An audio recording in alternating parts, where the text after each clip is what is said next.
There You you can go. see me now. Now I can see you. What's going on, my man? What's going on? Not much, my man. Just getting some work done today. That's what's up, man. I love How we doing with you? You live in Miami, right? Yeah, South Florida. Oh, cool. Nice. I'm up in Tampa. Oh, you live in Tampa? Yeah, I live in the 813, bro.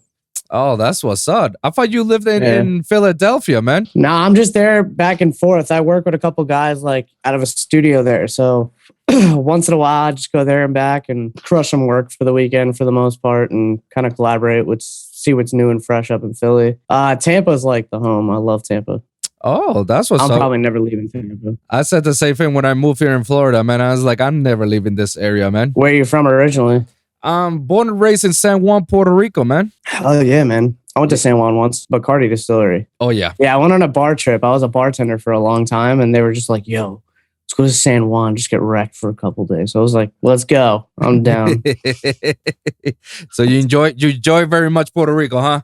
Yeah, I like it a lot. I like a lot of Puerto Rican food. That's because we get the best food ever, man. We got the combination about everything, man. It's all about the tostones and the mofongo. Oh, you just hit home right now, man. You just hit home, man. That's all what's up. Bro. You guys got any Puerto Rican restaurants over there in Tampa? Kinda. We're more like Cuban. Like they got a lot of Cuban sandwich spots here. Right. Apparently, Tampa has the first Cuban sandwich, but everybody says it's Miami. But I looked it up and it was actually like Tampa. And I realized that a lot of people like to specialize in that stuff here. And especially like the gas stations, bro. You can find random, really good gas station Cubans around here. It's so weird.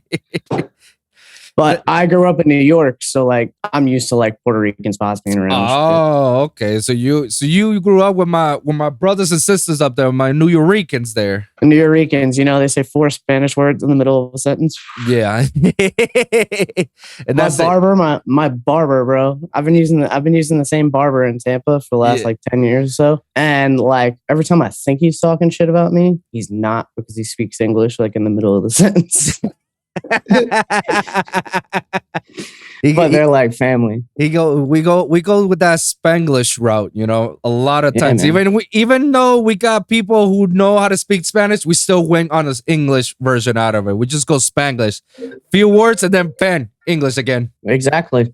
Get people back on track, off track, back on track, and then the other New Yorkers there, Spanish people. They'll understand you at least. First things first, man. I just want to say thank you for coming into the show, man. This is the Lone Wolv podcast, man. No problem, man. I just checked you out when you hit me up, and I was thoroughly impressed with some of the people that were on there as well. Oh yeah, interviews. Yeah, you conduct them very well too. Thank you very much, man. I mean, I'm trying my best, man. This is right now like the biggest thing I've started right now, like a year ago when the pandemic hit. And since then, I've been like getting better, learning more new tricks, learning more about my surroundings and how to proceed with people, how to talk properly with people, how to get to people, you know.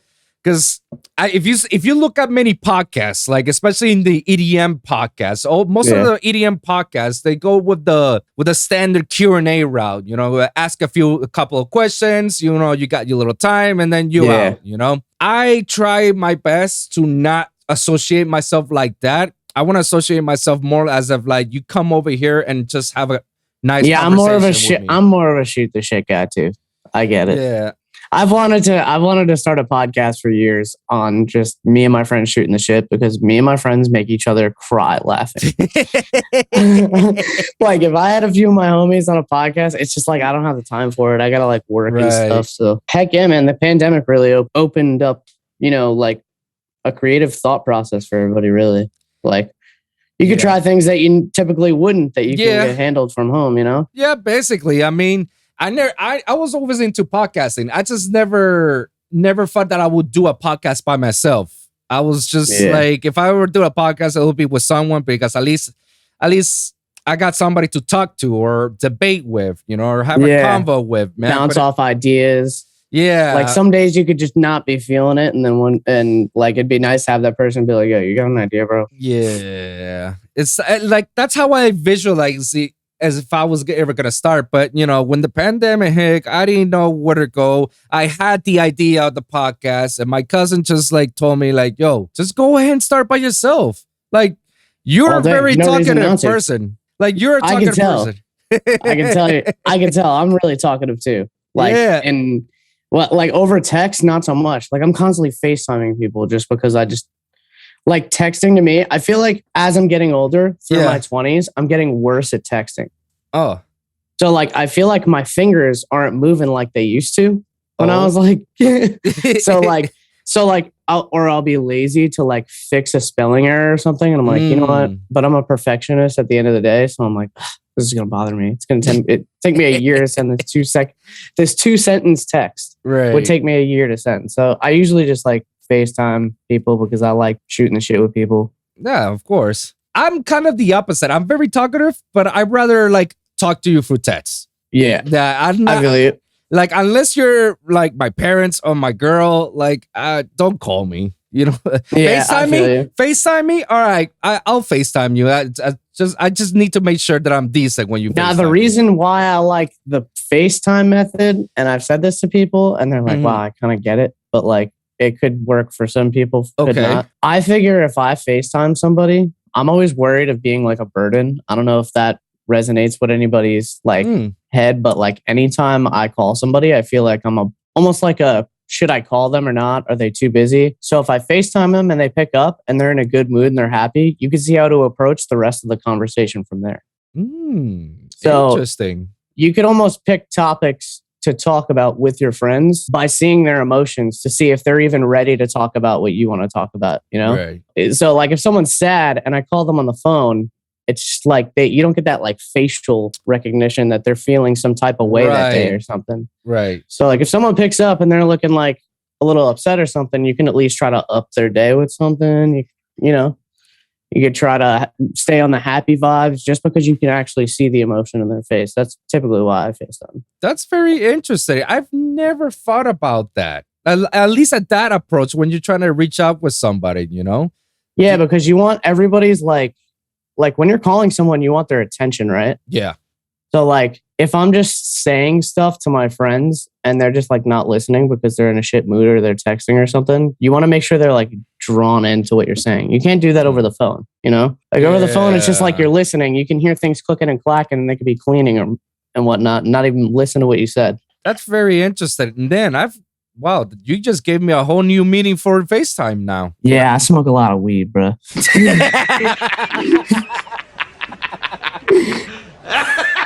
Hey, sometimes great minds comes with their greatest weed ever, you know? Bro, honestly, it makes me sit down and write tons of music, so I'm good.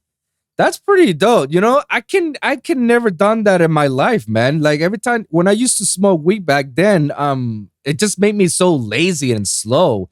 Like the creative juices never pumped me up. It just dragged me completely. And that's when I became all sober completely. That's where like all my greatest inspirations came out. Like even when I'm taking a dump, that's when my shit comes out and go, oh my God. Yeah, literally. Literally, I go, oh my God, I can do this. Oh my God. Now I know how to fix this. Bam. Idea went out. Yeah, bro. Yeah. I mean, like I used to be just a before bed smoker to like use it to go to sleep. And then, I mean, my friends kind of influenced me a little bit. Like one of my best friends is Blunts and Blondes. So like, anytime I'm at his house, him. Yeah, we live down the street. Not even down the street. Like he lived far away, so I commuted to his house a lot just to sit there and write tunes all day. But he kind of got me on the wave of like smoking backwoods and stuff. So right after a while, you're like, damn, bro, I really like appreciate the focus it gives me and like sits me down, doesn't make me want to walk around or anything. Right. If you get in a creative mood, it's the way to go. But if you got a lot of shit to handle, like yesterday I changed a tire, shouldn't have did that high. Not at all. No bueno, man. No bueno when you do bueno. The hot sun in Florida, bro. Oh, how is it over there in Tampa with your heat? Oh, it's garbage. The weather sucks. The weather's like my least favorite thing about this place, this time of year especially. It's just like, I don't know. It's humid all the time. You know how it is. Yeah. Like humidity is just too much. And then it rains every day at 3. And you're like, you know, I work in an outside bar too. So that's like really bad for money for me sometimes too. Ooh, and you have to dress black shirts and black jeans? Nah, I wear a nice little Hawaiian shirt. Oh, I work at this like, okay. I was gonna say, I work at this bar down the street from my house. But I wasn't before, but I got a job at this place And not gonna lie, like I almost needed it. Okay. Not financially, like mentally. I realized that I was like sitting in front of my computer too much and getting too much like music work done. Like I was making a living doing music, but it's like after a while, it either one becomes inconsistent or two, you start running out of ideas for yourself when you're running a business through it. So like, I don't know, I almost need that like 6-7 hour period out of the day to just do something completely different. Yeah. Just stop thinking about it, because I know when I'm at work and I'm serving drinks to people, I bartend, I'll think of stuff all day, and I'll be like, I can't wait to get home. I already know what I'm gonna lay down. You know, that's very interesting, because normally when I tell people when you're down the dumps, when it comes to making music all day, you know, and nothing's coming out or you're not having any other creative uses, normally I will tell people it's like, all right, do something outside of the box, like go out with your friends, or spend time with your friends or family, or do some hobbies, like go skate, go surf, go basketball, go football, go to the movies, go do this and that. Just do stuff that keeps your brain occupied. Like it gets you like do something that you completely forget about the whole music thing. Because eventually when you're doing that, psychologically, your brain basically is telling you to like, I'm resting. And when you're doing other stuff that you normally would do without even thinking, that's when all the creative stuff comes out and pops out in the middle of nowhere. That's why, you know, when you're saying that you're bartending, because it's already a second nature for you to do bartending, serving drinks, your brain is like not thinking about, let me serve this. Like, no, you already know what you got to do. So a part of your brain basically does, boom, hey, this is an idea that you can do for your tracks. Boom. And another one. Same goes when you're driving. Same when you're showering. That's why most of the time there's that running gag joke about, you know, oh, your greatest ideas comes from the shower. Yeah. Because your brain the shower shut down. Is big for me. Yeah. Yeah, the shower is big for me. Like that's probably why, because I mean, even just showering, you're mechanically doing something. Yeah. You're not just thinking. Right. You're sitting there and you're cleaning yourself, just the same as a bar. You're doing tasks. You're actually doing like physical something. Yes. Where you're thinking of, you know, these different things. Like the wall is like the best for me, because when I was in high school, I used to take big pens and just make beats and have people like freestyle, like at the table. Like that was just my way to fit in when I moved here. And I noticed that like when I'm in the shower, like I'm constantly like beating on the wall and shit. Oh shit. Like trying to rap, even though I'm not going to record rap. But you know, you have ideas for other people too, and you get other people on your tracks, and that's exactly how you like with the flow and movement of music, like find people for different areas. And that's what you normally do. Like you do beats for rappers for in the hip hop community, track community, or you do like in general overall. Like you put me whatever you need, I'll do it. So the way it started is like when I moved here, I was doing all those pencil beats and stuff, and they told me to like download FL Studio, and that was like the rap beat like centerfold. So I was like, yeah, I'll do this, and I just made like trash beats in high school, and then I like got out of high school and I just started going to raves, and I was like, this is nutty. This is completely different. This is so much of a happier feeling. There were so many fights at rap concerts that I was going to, and they were like at EDM shows. It was just like nothing but like open arms for everybody. So I love that stuff, but it started like I started realizing that like in the middle of everybody's sets, they were like trying to mix rap music in there. And so I started like making my dubstep tunes start from hip hop. That way I can still like catch that vibe with the hip hop and maybe even save some of those loops for people to maybe give to rappers that I like. I never thought about selling it, but then COVID started coming around and you start brushing up a catalog and you see people actually like your beats and stuff. And you're like, damn, all right, cool. So I could just knock out like 10 of these a week because they're simple. They're basic. They're made for people to get on top of. Yeah. It's just like that one different factor that people will always like, whether it be your 808, your rap tag even. So for the most part, like the hip hop beats are like not even something I do as a task towards my brand or my business. It's more or less just something that I make in between because I could probably do most of them. Like it's not really like too into the keys and the melodies and whatnot. There's a lot of just looping and a lot of the same Yeah. drums and a lot of the same stuff. Yeah. So it's like essentially those times when I'm feeling just like really tired, but I like still want to, like, I still got some ideas. That's when I'll just like pull up a hip hop project, start working on some hip hop. And then those beats, after a while, you know, they start residually ending up in a playlist, and you send it around and people want to buy them. So, Yeah. but for the most part, I do a lot of electronic music. I do a lot of mixing and mastering, engineering for people. That's like the big thing I do for people, especially in Florida. Oh, so you do it right here in Florida. It's like any of the kids that are here that they're trying to come up, you know, they look at you and you do the service. Yeah. Honestly, bro, whatever comes out of this state, like now, a lot of them either do like a lesson or gonna mix and master for me.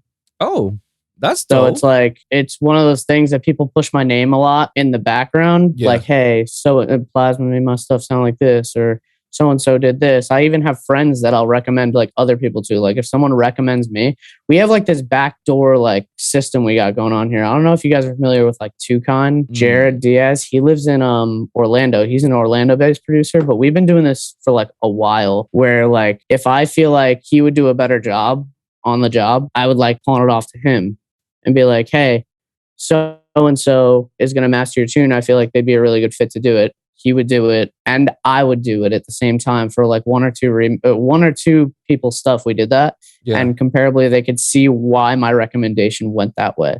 Okay. So you almost gotta like read your client. So you can't just be saying, "Yo, I want to make money," and just like mix someone's stuff like trash. Because then at the end of the day, you're gonna have to edit their stuff all day long. And I mean, it's like, yeah, your name is in there, you know. Yeah, exactly. Like you want to give them like a great, excellent job. You want to let them know it's like I'm not just like any random dude that does this. Like no, like reputation is the big thing. Yeah, reputation for business is like the most important thing, because one day that person might have an opportunity for me and see that not even did I benefited my friend, but I benefited their project in some sort of way.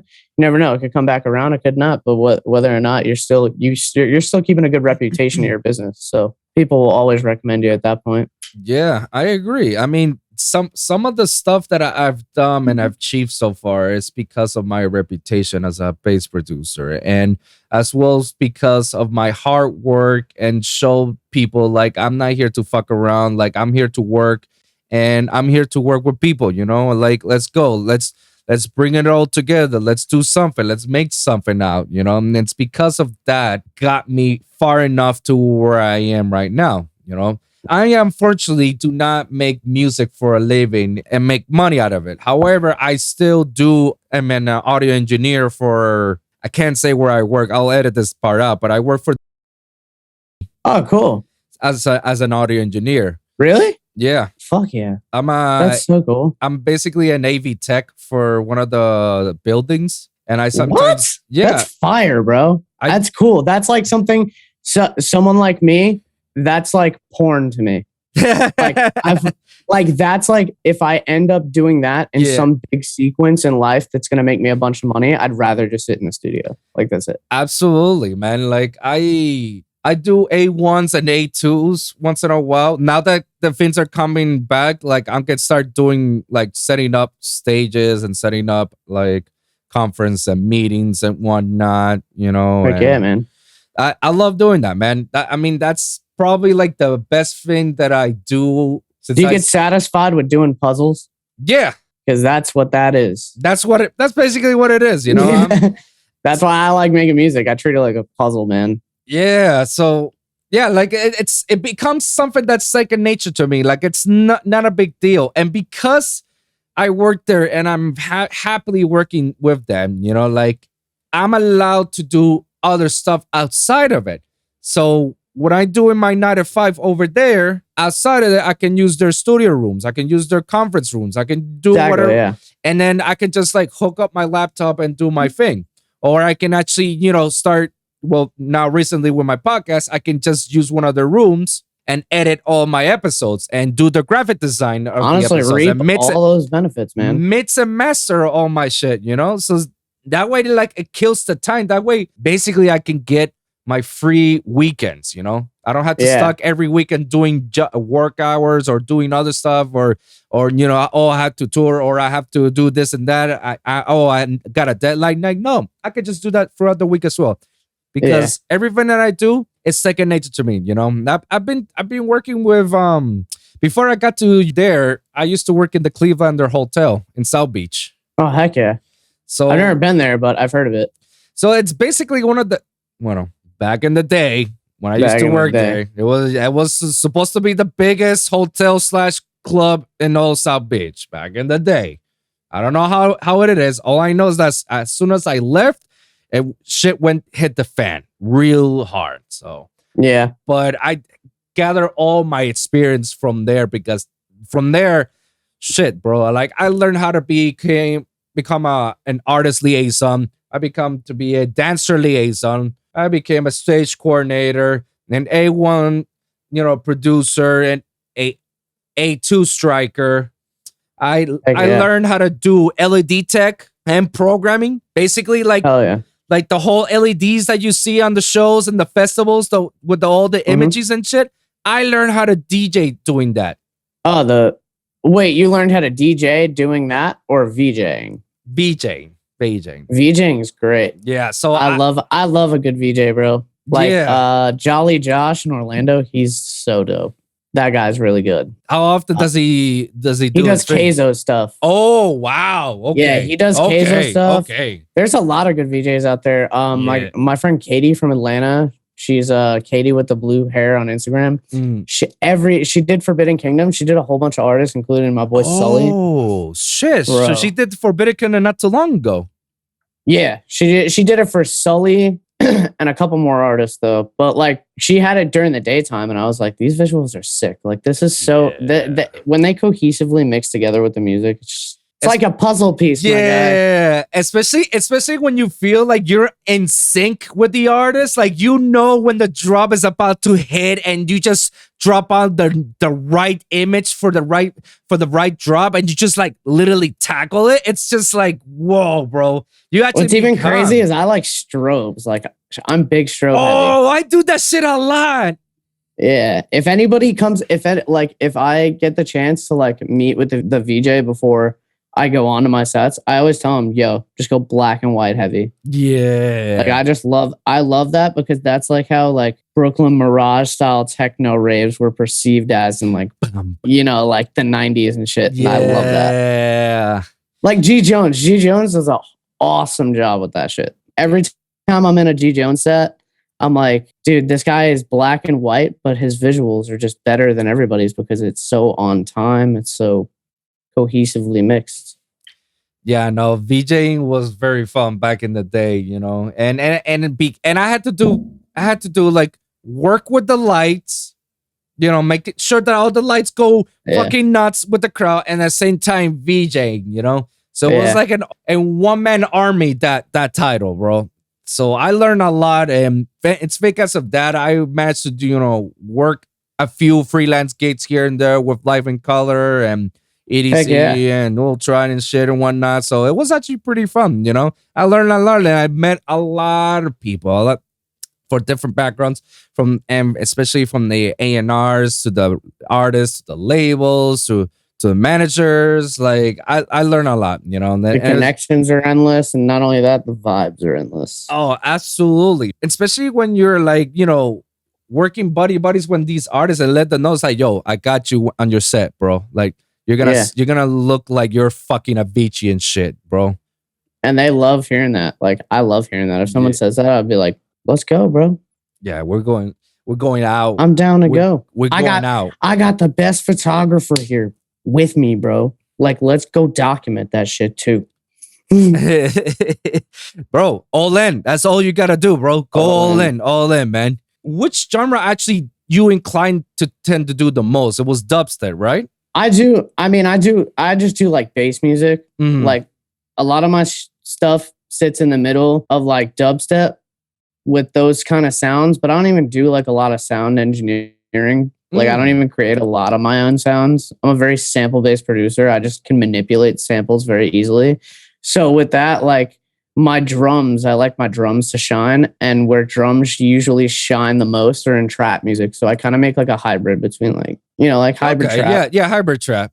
But sometimes I make some like left field based stuff. Sometimes I make house music. Just for the fuck of it, why not? Yeah. Yeah, but what I'm releasing, more on the heavier side of things, I like using vocals with things. I like to use old rap vocals. Like that's like my cup of tea. One song I got being played out right now is a collab with this kid named Vulcan, also out of Tampa. His name is Sam Swan. Also a really good producer. We just stuck an acapella over the top of something that we made, and it just started responding with crowds a lot better than like anything that we've both made. Right. So even before that, I noticed that I made a remix for like a Ludacris song that I like put out online. I didn't even put any like promotion towards it, nothing. And that song did a lot of numbers because people were able to like relate to it. So I love using the old rap vocals in ways that people wouldn't expect you to use it. Like Ludacris, some old Wayne stuff. That's interesting. That's actually a very effective way to actually make music. I have said this to a producer homie of mine here. His name is Chavallo.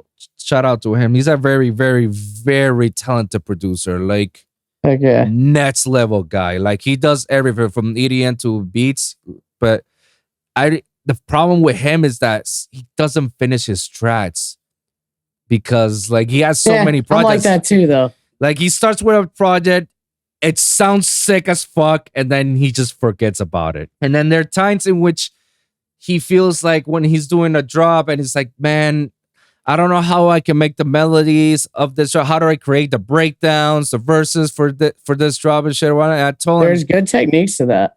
There's good techniques. One of them is what you're doing, the acapella. I tell him like go to Splice and look for some acapella for someone you singing. Can even just go to an acapella site and find something that everybody knows, build a song around it. Build a song around it, exactly. And then you can erase the acapella and you already there you go. You have the progression. You just had something to help you out. It's like training wheels almost. Basically, I do the same thing once in a while with Virus Syndicates. Shout out to Nick and Dave, man. Those are the Virus Syndicate, sick. Yeah, those Virus are the Syndicate homies. were some of the really. Yeah, they were part of like one of the first dubstep songs I ever liked. I don't know. They worked with Schism a lot, and I like that UK shit. It was so heavy to me. I loved it. Yeah, I love the fact I love the fact that I told him once, like, guys, like you literally are like if you probably didn't start rapping for dubstep, you probably are not the first guys, but you are a pioneer because after you guys, like, how many more people have followed your trend and start, rapping over dubstep or any especially the grime shit too. Yeah, the grimy shit, and you guys should be proud of it because you actually you revolutionized dubstep in a way to make it not all the time just go breakdowns, build up, drop, breakdowns, build up, drop. Like, no, you actually make it feel like more like. Do they live in Miami? No, they actually. The UK, live in England or something. Yeah, they live in UK. It's just that I went buddies with them on Twitter, and I know some of the disciple people like Modestep, Josh and Pat are like my brothers. Ridiculous. Josh and Pat, they're like good friends of mine, and I'm happy the fact that these guys are actually going back again. Especially Pat, he's the drummer. He's so stoked. He's so stoked to go back and play Modestep live, because that's what he loves. He loves being. That's sick. He loves. Yeah, Modestep's always really good. Like his quality and his tracks are really nice. Nah, those guys. Josh is he's a but that's the thing. army. Modestep's like on like a second wave of like blow up. I don't get it. It's so cool. Like it's cool to see like people almost revive themselves in a way. Because after a while, you can only make the hottest tunes for so long before you want to take a break. Yeah. Or you want to or you're just like not feeling that vibe anymore. But then to have a second wave of almost identically how good it was when it first came out, on all the old stuff, that's really cool to me. I agree, and it wasn't just like most that Dirty Farnets went through that phase as well, because remember these guys were just into drum and bass. They were killing it in the drum and bass. I opened for Dirty Phonics one time a long time ago. Really? Yeah, and I played a drum and bass set, and I was like, wow. I'm really fucking not cultured for this. And then I started listening to more drum and bass. And that's the one thing is I like to study like music culture, what people like in different like regions. Yeah. That's really incredible to me. Yeah, because it's incredible that over here in the States, it's a certain amount of genres that they like. But then when you go to UK, they really fuck with the garage stuff, with the DMB liquid style. Like it's like different vibes. Canada is more of the Monster Cat vibes with Monster Cat, even Subsidia. Yeah. Like that's where they were all coming from. They were all coming from there at that time. It was like you had the UK, then you had Canada, and then you had Skrillex. And then like that was it. Like you had UK people that were sick, and then you had like Ep68 too. Ep68 was like what 16, blowing up. Yeah, blowing Never Say Die up like along with them. Like Never Say Die was like really fucking cool when I first started listening to this stuff. Like they still are, don't get me wrong, but like I've moved a lot like away interest wise. Everybody does as they grow older. But like that Never Say Die stuff, when I first heard that was like the turning point for me where I was like, you know what? I think I could get a little bit heavier. I think I could watch a couple more YouTube videos. I mean, I'm always a Zomboy fan. So obviously I go listen to everything that Zomboy ever puts out. And Zomboy was big for me too, man.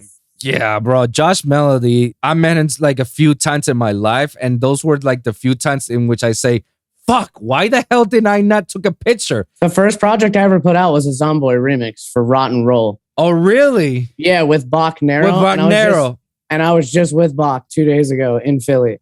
No we recorded shit. The same studio and we chilled. Yeah, now Bach's a friend of mine. It's just like, damn, that's what's like up. Bach's really cool because Bach's like sober guy in the hood that's like doing it fucking like, and then he'll like, he doesn't like over talk, but like when he talks, it's like really interesting to hear what he has to say on like certain topics and stuff. He's really cool, dude.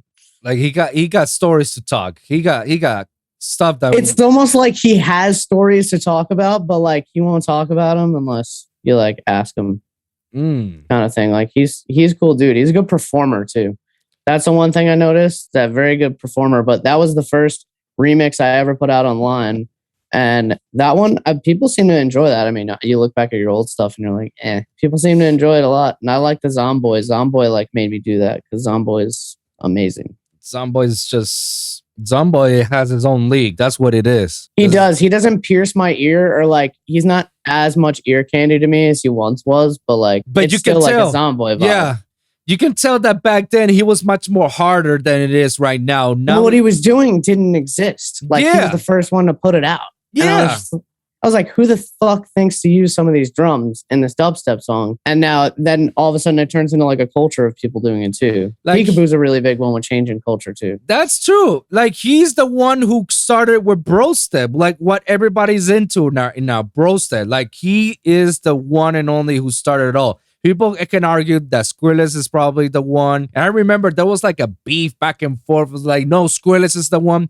Zomboy is the one. And then that's where Skrillex and Zomboy did a remix together. And we're like, guys, no beef. Just which was crazy about that was I believe it was Skrillex with the Scary Monsters Nice Sprites first. Yes. And then Zomboy was like unique. I remember doing research on Zomboy. Zomboy was apparently like just making records at home and no one was listening to him. And someone just asked him, hey, or he had like a manager or something that was like, hey, I got you booked. And he like didn't know how to mix. So he had to like go buy a tractor that week and like do that. And I love that much more than like just DJing and then learning production on top, because I feel like that if you know production first and then you learn how to DJ, it's like it's cake. It feels like everything comes together a lot more quick. I agree. Especially for impatient people. No, I agree. I came the other way around. I was DJing first and then which ain't bad. It ain't bad. The learning aspect is much more harder. You just feel like you're almost behind. Yeah, in a way. Like when that happens. And that's where like when I do like lessons and my mixing and mastering and stuff like that, I almost teach people to like expedite that like to make them not think that there's so much sitting in front of them, that it's only like one little square box and you just got to fill that little square box with your mind, and that's it. But doing backdoor cut things like secrets, and that's what you're almost paying for at that point. What I've found is that I've learned everything to how it needs to be done and made a shortcut for it because I'm lazy. Yeah.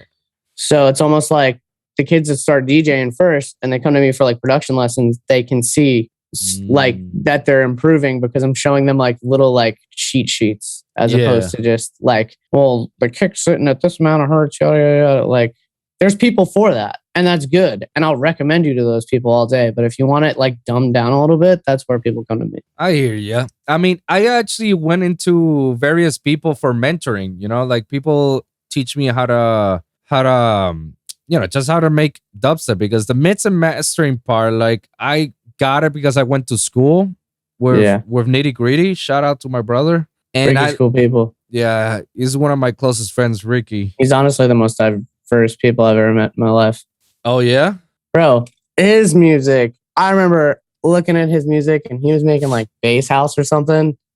And I thought he was like, all right. And then all of a sudden he just said like the lights thing came out. The lights. Well, yeah, that like came about or whatever.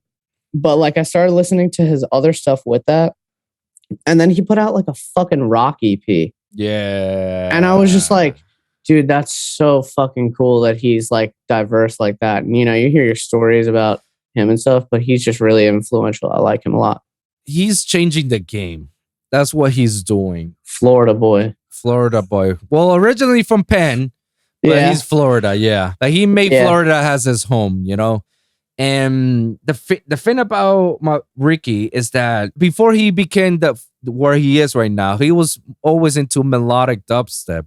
And I mean, if you backtrack the conversation that he and me have in our previous episodes, like it shows you the full length of how he became from a melodic dubstep guy to all the way to where he is right now. And before he was into melodic dubstep, he was part of a rock band with the indie rock Yardage. You know, he was the drummer. The reason why I feel like Ricky is doing this, what he's doing right now, it circles back to our school, because we work with Grammy Award winning engineers, like the best of the best.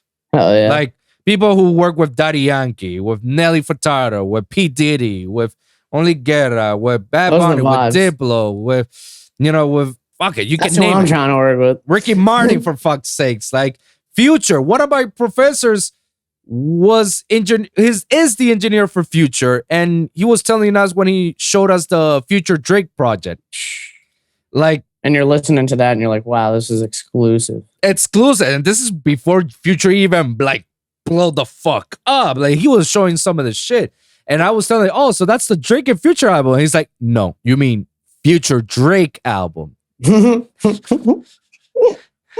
was funny. I love him. It was Devon, fully the Mitzer. That was his name. But one of our professors, I'm not gonna name him because countless times in my podcast I call him out very time because he really is an asshole. I remember one time this guy basically told us, stick to your lane, like stick to one genre. Yuck. Like if you're good at this genre, don't do anything else, because then you'll lose your audience. And he gave us this whole blah, blah, blah. Because I remember I was doing house at that time, and I gave him a Moombaton track for feedback. Like, what you think? You know, I'm trying to do other stuff. And he was saying all that. And I remember Ricky was around, and he was like listening to that. And he was like, dude, don't listen to him. Do whatever makes you fucking happy. Like, he's wrong, man. Like, he can't be saying stuff like that, man, because if you're not happy with what you're doing, why do you have to force yourself to keep doing it? Even if you're good at it. What if you want to evolve? How do you evolve as an artist? You know? Yeah, I mean, like I said before, you like doing puzzles, but you don't like to like make it the hardest puzzle in the fucking world to where it almost frustrates you that you can't finish the puzzle. Yeah. When in reality, you could have had 4 other puzzles done because you liked them better and it wasn't as hard, you know? Right, exactly. So it's like if you just chase the one sound for a minute, like I honestly just revert from that. Like I'll go and start something completely different to end there, to end like where I want to go. So I'm almost like tricking my brain. But like that's some closed-minded energy telling you that you shouldn't do that. Like you shouldn't branch out to things. He's thinking from a business standpoint, which is stupid. Yeah, I try to understand where he's coming from because again, we're talking about a Grammy Award-winning engineer. He has more years of the experience in the music industry and the music business than I have. You know, I was a student, so obviously, in a way, you have to kind of like, okay, he's right. But then as time goes by, you kind of like, I think he was wrong, and that was kind of like closed-minded on his part for doing or saying something like that. Because saying stuff like that can actually, like, let me put it in an example. What if house was never my thing? What if house was never my thing? And I just stuck making house, and then I always wonder, fuck, bro, why is my house is not moving now? If I would have never discovered dubstep in overall, or if it wasn't for Ricky's help, me getting into dubstep even more, I would have stuck with house, you know, and I would have given up a long time ago. It was thanks to him I got into dubstep and more influent in the bass community, and that's where like my shit actually started to move around. That's where I show people my house projects. And they were like, all right, cool, yeah. I show people my dubstep project. They go like, oh no, stick with dubstep. Stick with dubstep. That's your calling. And but I mean, even still, you could probably make a bomb ass house song the next day, bro. Music is so timeless, and it is. Like, honestly, Blunts is the one person that said that to me like years ago. Like I was like struggling to make a good song, and he was just like, or I just made a really good song, and I was just like, yo, you like this, right? It's good, right? Like kind of like that. And he was just like, bro, music is timeless. You know, you're gonna make a better song tomorrow. And I was just like, damn. And I made a better song the next day. And I was like, I'm just going to start taking it like that from now on. Like, if I make a good song, just throw it in the folder, send it to 6 of my friends for feedback real quick, and not worry about the rest. Music is just so timeless that, like, if I want to make a house tune the next day, I don't even have to say that, hey, I want to go make house. It'll just come about just from the sound that I'm working with. It should make you feel like, yeah, I just want to, I feel like I want to do this. I want to fuck with this, you know? You shouldn't feel like otherwise, like, oh, I got to do this. That's what I'm doing today. Like, no, like sometimes if you're into it, then, and it works for you, then fine.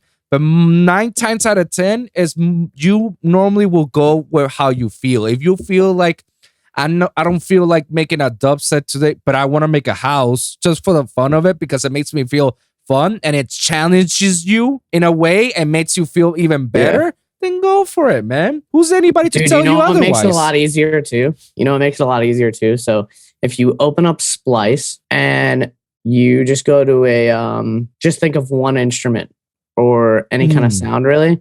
You type that in the search bar and you just pick a number that you go to page-wise and you pick something on that page. Now, according to what I do is, because I've been just doing this repetitively for so long, is that when I pick a sample, I go with how the tone of the sample is looking already.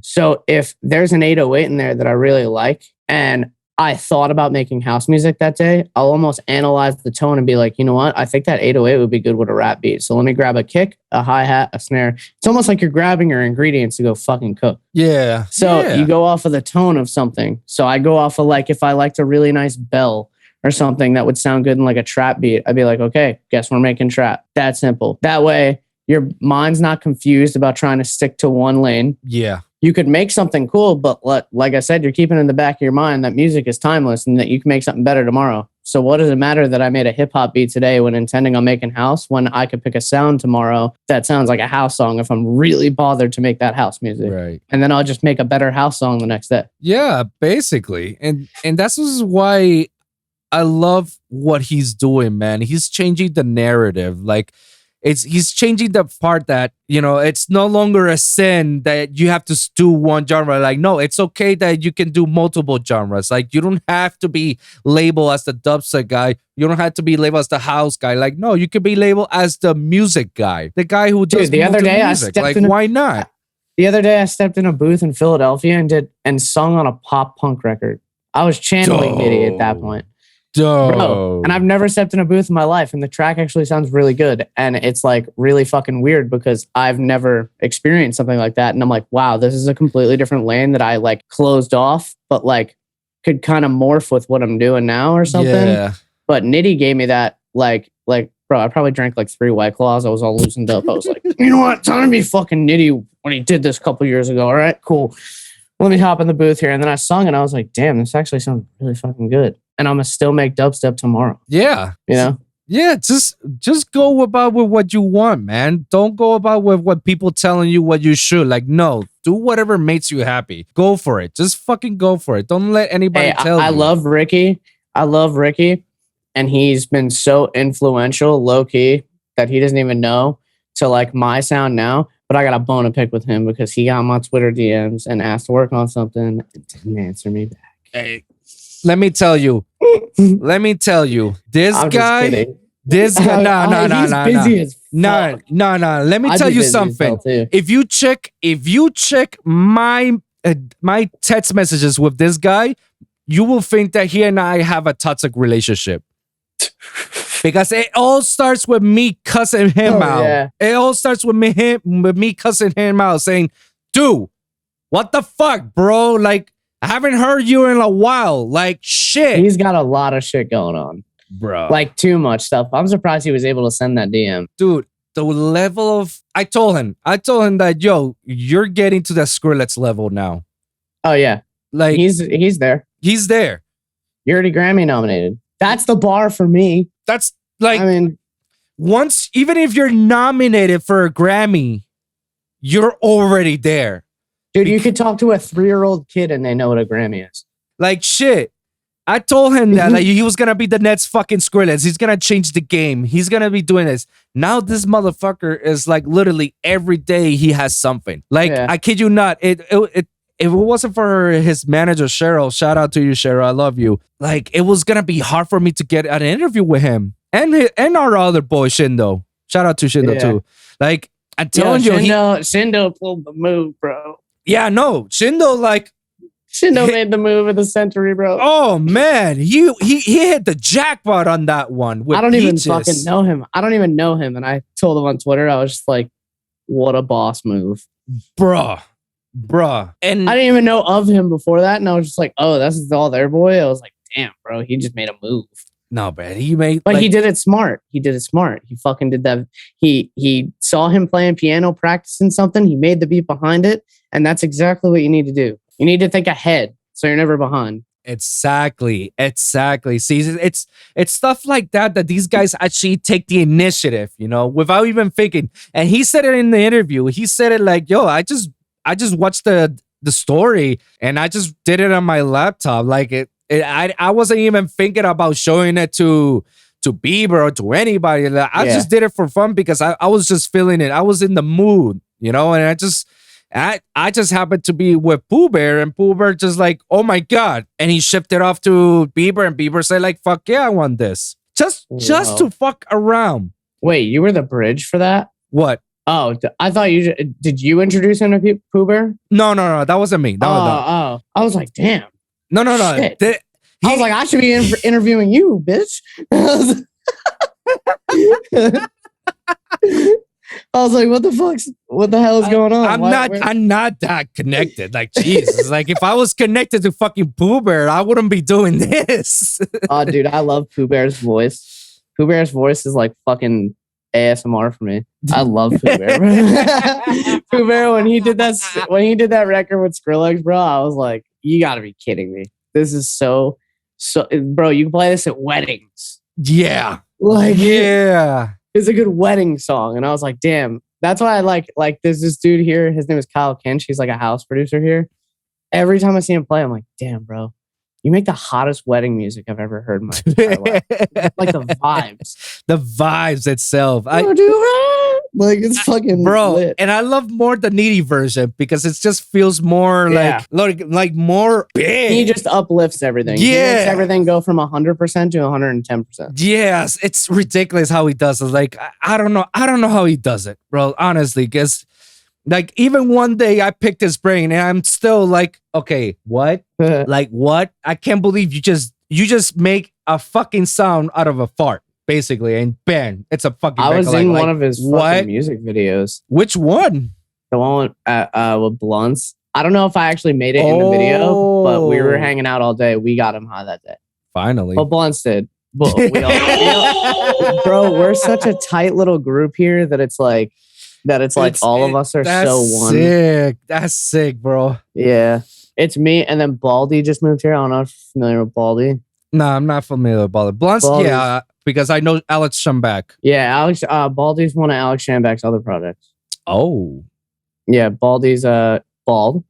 Oh, Very funny. From Louisiana. An absolute legend to hang out with. And he just moved here.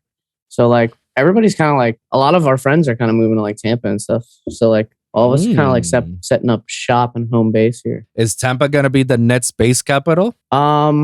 No. Not at all. I don't think it's even a music capital. It's just like it's a good place to like live because it's not too like expensive like Miami. Like we have the Ritz here. We have a dope little venue called TK Lounge that books a whole bunch of cool like artists here. That's like down the street from my house. But like other than that, it's just like, I mean, I've lived here for a while. I worked in the service industry. I'm a DJ around here. It's very nice being able to walk into a lot of places, especially when you're bringing people from out of town. And like the bartender like knows you by your fucking first name and like gives you like hooks you up, or like, you know, you could just show people that are not from Tampa a really good time just based off of the connections you met outside of music. So like I'll go into a restaurant that I've been going to for like 10 years and be like, hey, this place is the gas. They love the food. But not only that, the waitress I went to high school with or my buddy owns the restaurant or some shit. Right. So it's like, it's cool to show people like smaller businesses around here and stuff and, you know, what Tampa's built off of, because you really got to search for the cool stuff here. It's not Miami where everything's in your face. Yeah, basically. You hit the nail in the coffin. Yeah. Here it's like the Ritz for electronic music. There's no real cool hip hop places here. Yeah. I wish there were. I wish there was a huge venue here, but usually like the bigger rappers will do like Amalie Arena or something. Yeah. I think where do you go for venues there? Like where do you go for shows there? In Miami? If I tell you, there's like, there's so many places that you could go. Normally, the hottest shit for EDM music is Treehouse. That's in South Beach. Yeah, Treehouse is dope. I played Treehouse with Blunts. Yeah. That was fun. Like that was a cool place. I love Pepe. Pepe's good people. Oh, shout out to Pepe and Lucho, man. Lucho is my boy, man. Yeah, shout out Pepe. Lucho, if it wasn't for Lucho, like I wouldn't be so networked and connected to the music industry. Heck yeah, man. That's what it's all about. Making connections, making the right connections. That's the thing. That's the thing, man. Yeah. Treehouse is one. Club Space. I don't know if Club Space is still popping. I think it's more. Yeah, Space pops. I see people Snapchat stories. Walking out of there at 9:30 in the morning. I'm like, you guys are wild. I can't do that shit anymore. Oh no, bro. Then you haven't been to, or probably you have 11, bro. Like 11's 24/7. I've never been to 11. Oh no. Bro, I've never been to 11. Literally, the club is 24/7. It never shuts down. I just heard about it in Drake songs. I'm telling you, bro. Like 11 is a club, a strip club, and then a restaurant. It's fucking dope. It's like all in one, 24/7.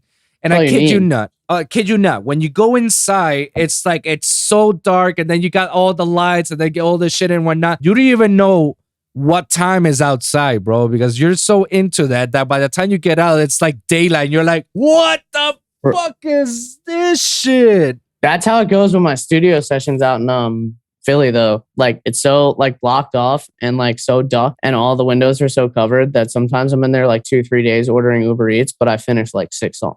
So I'm like, It's like crunch time in there, and all the vibes match. It's really good. Shout out Ep68, and that's actually like the sweatshirt I'm wearing right now. That's dope. Dope.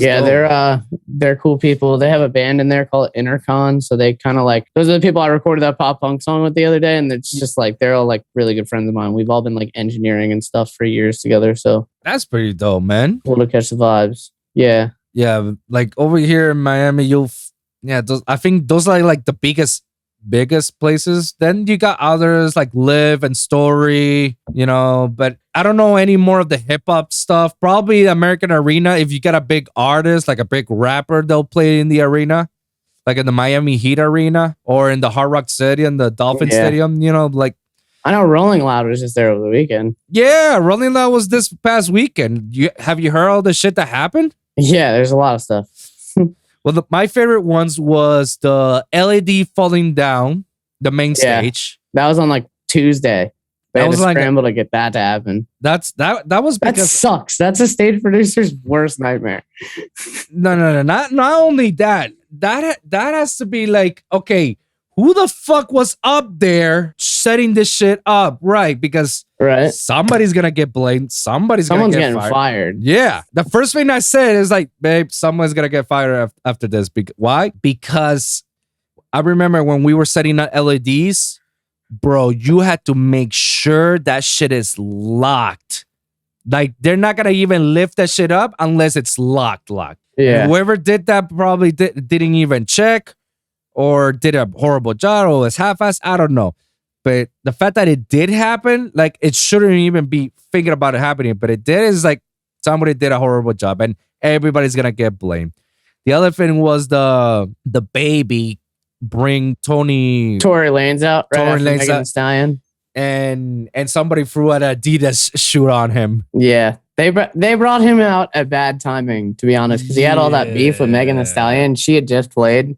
Yeah. And like they brought him out at the wrong time. But the baby, I like that he was like, I just watched this video before I got on this podcast. He was fucking so he's on stage performing and they were like, oh, they said it's a $10,000 fine if I go over my time here, if I go over midnight or some shit.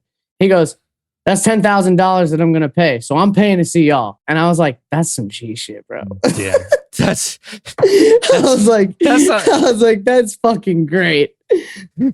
You're just completely kicking in the doors of city ordinances for 10 grand just so you could just give people the whole show. Yeah, That's bro. fire. That yeah. I gotta give it to him. That was some boss move. That was a baller move. That guy's funny as hell. And then he goes, all right, everybody say thank you, baby. Like he fucking like he's just hilarious, that guy. Jack Harlow's really funny too. Yeah, like that was this whole weekend. I heard that Kanye West didn't show up when he was supposed to because he got stuck in Mercedes-Benz, or he's living in Mercedes-Benz Arena now. Jesus Christ. Travis Scott showed up like an hour late at least, I think. Wow. That's really bad. Jesus, like, have we reached that point in which, like, why can't they just get it together and just be there all weekend? Yeah, like, why can't all y'all fly in on Thursday? Like, seriously, the Migos did it. Why can't you guys do it? And they got 3 people. Exactly. They were able to fucking get on their PJ, bro. Like, shit, bro. I don't know, man. Yeah, I don't know. Maybe it's they're because really slacking with that. I don't know. Maybe it's because of, I got money shit. I could do whatever the fuck I want attitude. Like, kinda, yeah. That's definitely what it is. I mean, rappers are bougie at the end of the day.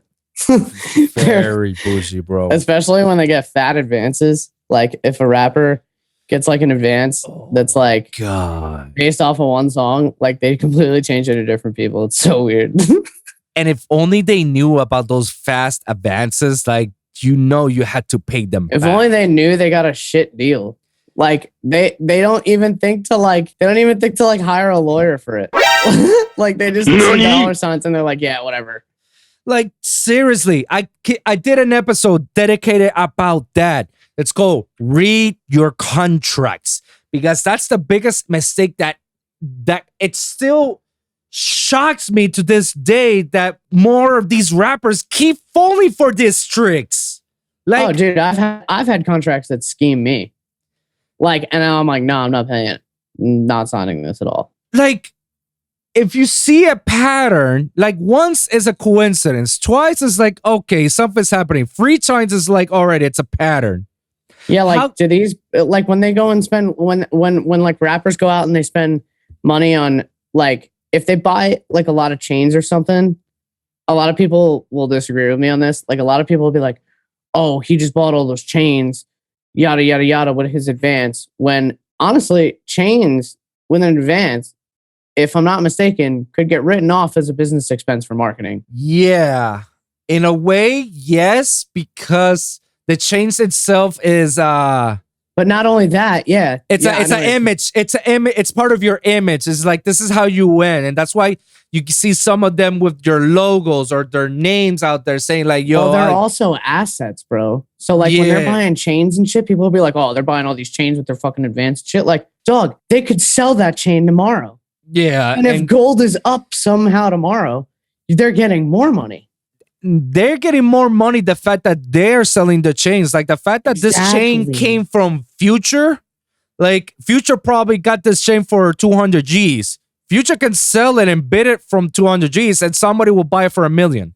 Exactly. He could put that up for auction. Not only that, let's say that you're doing well on money with your advance, like say a song popped or something, you're getting paid for shows, yada yada. That advance is nothing, dude. Even so, like to make your brand look a little bit more wholesome, you could take that advance, and then you could go buy a chain that you would an auction for, and then donate those proceeds to like something that you believe in. Because at that point, you're satisfying yourself, but not only that, you're a good image in the face. Exactly. And it's hard to do that in rap, bro. A lot of people want to have this like hard image, especially like, bro, some of the kids we record up in Philly are like, yeah, they're about that. They're just about it. And like, and it's just like tough to see like people actually have some talent. And you're like, damn, this person is never going to like leave this block. And you're like, damn, that really sucks. It's so wasted, because if that person got an advance, he wouldn't even move himself out of the hood. He would just like flourish his family, which is his hood. And that's the thing. That's like, it's like an in-between thing. It's either yourself or your squad. And a lot of them are for them squads, and they get disappointed when they can't move into a big thing because they made that mistake of using that advance on like not themselves. See, that this is like the biggest mistakes. Like the advance, people believe that the advance is like, oh yeah, I'm giving you this money. Like, no, you better hope your record sells. You better hope that your fucking record sells and becomes like #1 next week or some shit, because people don't realize that when a label gives an advance to an artist, they're not just giving you free money because, you know, like they know you're gonna be a hit. No, that's a loan. They're essentially giving you a loan in a way. They're just calling it advance. That loan's basically is supposed to pay off your studio costs, your engineer, your producer, your publicist or marketing imaging or whatever. Even if you want to use it for merch, you can use it for merch. Use it for merch. Music videos. When you know that you got a song that's gonna slap, you need money to pay the music videos, the director and the whole crew. And not only that, the marketing behind it, the marketing needs to get paid too. Yeah, the marketing behind needs to be like pushed to the max to make sure it needs to be pushed on blogs. You need to be on XXL. Yeah, you need to be doing XXL. You need to be on satellite radio stations. Like you get on every fucking radio station. Like that all costs money. And when you're starting to do your tours, like somebody's gotta pay the expenses for the transportation, for the airplane tickets, and for the hotel staying. Like promoters sometimes... if you get an advance for tour, make sure that shit is all taken care of. Yeah. Because let me tell you, sometimes promoters do take care of one or the other in addition to what they're getting paid for. Sometimes. It's a 1 in 10 they'll do it for you, you know? It's not a guaranteed thing. That's why that fast advance money that's what you're supposed to spend, you know? Only a few rappers that I know that they use their money wisely and knew like, all right, shit. Like I need to do all this stuff. That way I don't have to worry about it. Like T-Pain is a perfect example, because I remember when he did that Akon story, because he had like a huge label was gonna back them up like $5 million. Sony fucked him over, bro. Yeah. Sony wrecked him. Like T-Pain said itself, like this guy, they were gonna pay me this much and not give me a guarantee that it's gonna be the hottest rapper ever. Akon told him like, I'll give you 20 G's and I'll guarantee you're gonna be the hottest rapper ever. And he took the Akon route. Akon gave him 20 G's, released music on Convict Music, and then by the month, he already paid off his advance. Yeah. 1 month, it only took him to pay off his 20 G advance. And then every other time, like, oh, this is just money coming to me. But here's the thing. What if your record doesn't sell? If you don't get into that time constraint of paying back that loan, what they could do is they could be like, okay, well, next song you make based on the terms of your contract belongs fully to us. And that's why.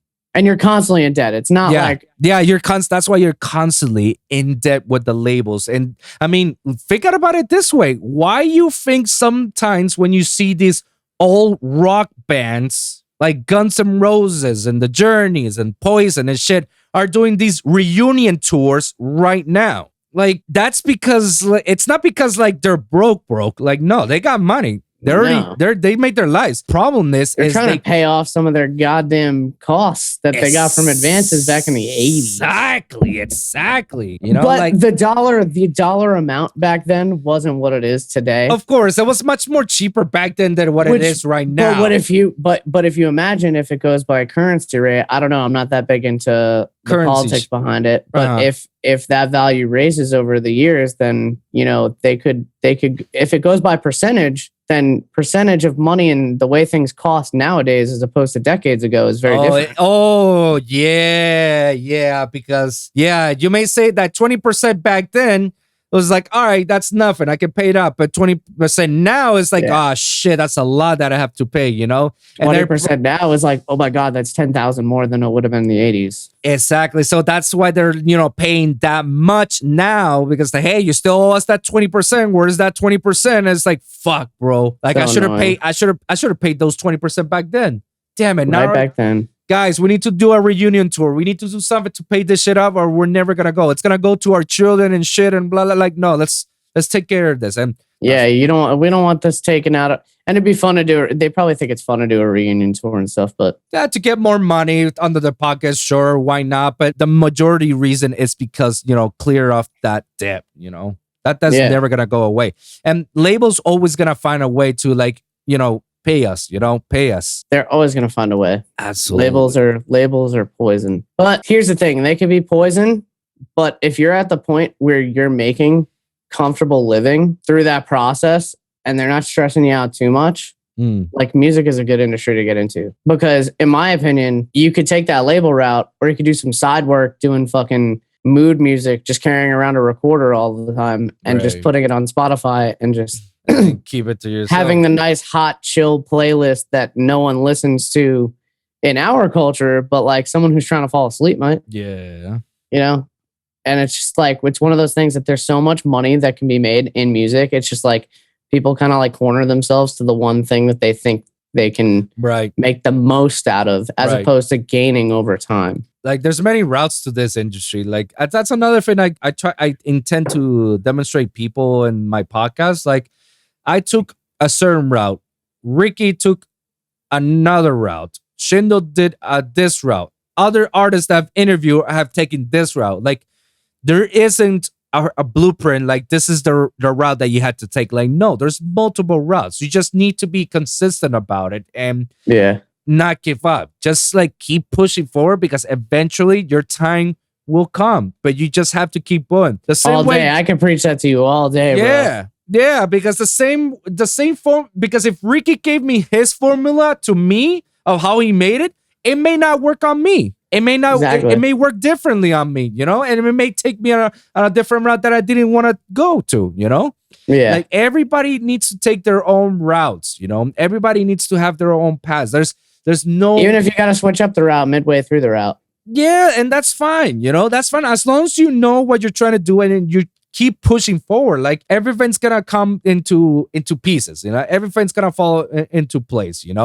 It's just that sometimes some of these artists and labels as well, they give you that illusion. The artists, I held certain artists to a higher degree of responsibility because as an artist you should know all the shit that you had to been through, and you should tell the next person that's coming up, like, yo, show them your mistakes.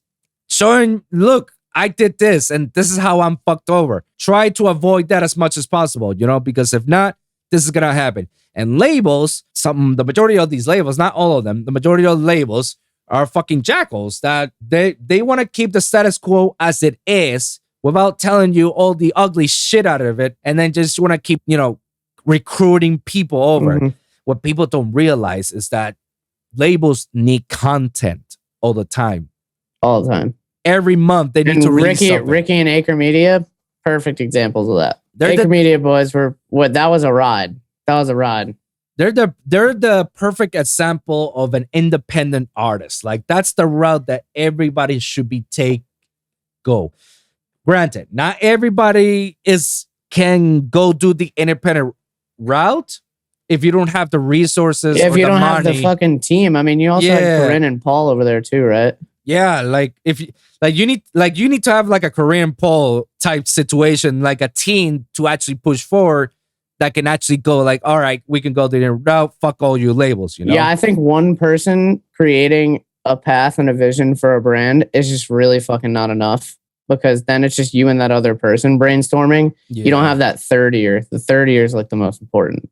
Yeah, basically. And that's where I'm like catching up right now. My branding, like my branding has been off for a long time, and it didn't really matter to me because I just like making tunes. Right. At the end of the day, now it's starting to come together a little bit, and I got like a little bit of concept of where I'm going to go with things. So that's dope. That's dope to hear, man. Yeah, finally. It was always just me making like I make a lot of songs that get played out by a lot of DJs. So like all of them are like banging songs. It's just like there's no cohesive way to put it out for the longest time until about recently. So I'm kind of getting excited to see where I can take the next few releases, because I got about 25 unreleased tracks sitting right now. I got another like 15 in the vault too. Always working. Are you planning to release those on a label or just all self-release? Nobody right now. I'm planning on doing a lot of self-release stuff. Okay. But I got this whole like concept going on with my brand right now where I want to do it a certain way, but I want people to like figure out why I'm doing it. Okay. Kind of like some like tipper shit, but like not as how do you say, cultish? Cultish. Like that cult following that like Base Nectar stickers on the fucking windshield and shit. Like yeah. I don't want it to be anything like that, but I want like the fans that like listen to my tunes can see like why I'm doing exactly what I'm doing. I have like a whole vision behind it. It's gonna take 5 years minimum to like really like show the whole thing, but it's like it's cool.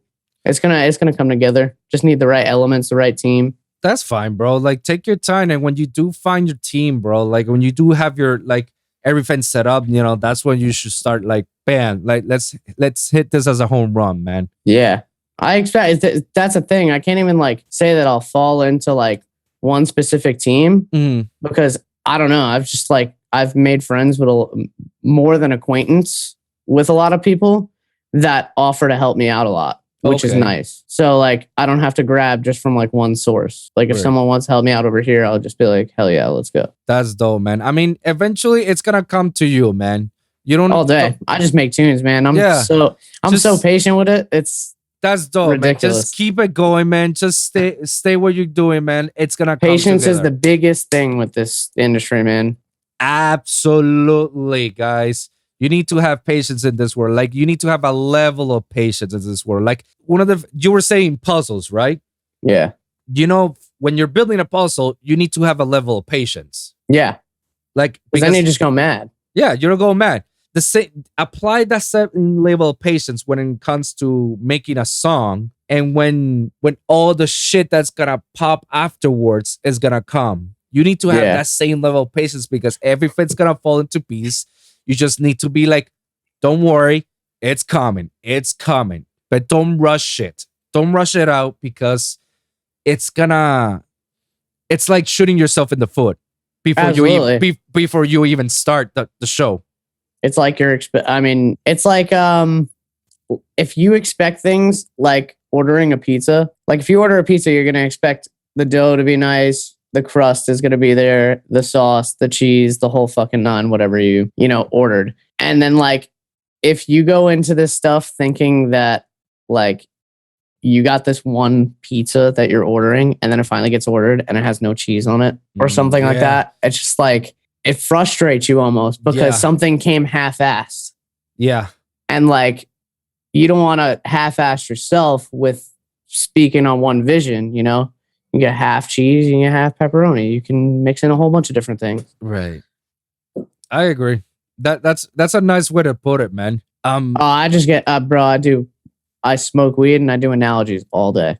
I love the analogies, man. I'm with you on that. I'm with you on that. Because I always feel like sometimes I don't understand what people are talking about when they're trying to explain something. So if they use an analogy, I always know that I get it right away. That's dope. That's dope. Yeah. Decent analogy. Now, have you thought of sending some of your music to any of these EDM labels, you know, that I have been for years. Yeah. It just comes to the fact of reading them. who's backing you, who's I mean, I don't want to say it's all about who you know, because I've seen people like, I've seen people just come from the gutter and just like Troy Boy. Troy Boy put out a track every week when I first found Troy Boy at like 500 followers. And he put out a track every week or every other week and documented that he was making it in his kitchen. So like he wasn't worried about the emails or anything. He was just like putting the music out, and then everything started coming to him. Right. And that's where I'm at like right now. For the longest time, I always thought like, do I got to go to this like certain label, yada, yada, yada. You don't really got to do that, in my opinion. It's just like if you're making a ton of music and you're making a ton of quality and learning over time, like everything's just going to like come eventually. Exactly. But you always got to like if you like say, like if you're a fan of a certain label, it's not illegal to reach out to somebody and say, hey man, do you have any plugs here? Yo man, do you have somebody here that will listen to this? Because I know it's good enough to sign. Like, let's do it. Subsidia, on the other hand, Subsidia was one of those things where I sent demos to them in like March one year to Excision, just in general.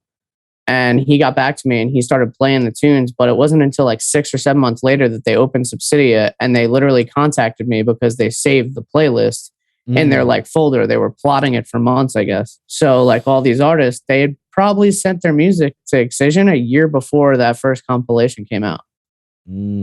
That's very interesting. I mean, I give shout out to Subsidia for, having one of those few labels that is in it for the community and is in it for up and coming producers that are trying to get into the industry, and, gives them a chance to get their music out there, Yeah, they make everything easy too. Like with releasing and stuff, they make everything kind of seamless because they're releasing so many tracks on these compilations. But it's cool. I mean, I'm definitely one of those people that hates staying on like one label. So like say a label wants something, but I don't feel like the body of work really represents that. Like I have no problem holding off on answering them, not even answering them, just like giving them like a time thing. Like, hey, give me like 2 weeks. I got to discuss it with my team or some shit like that.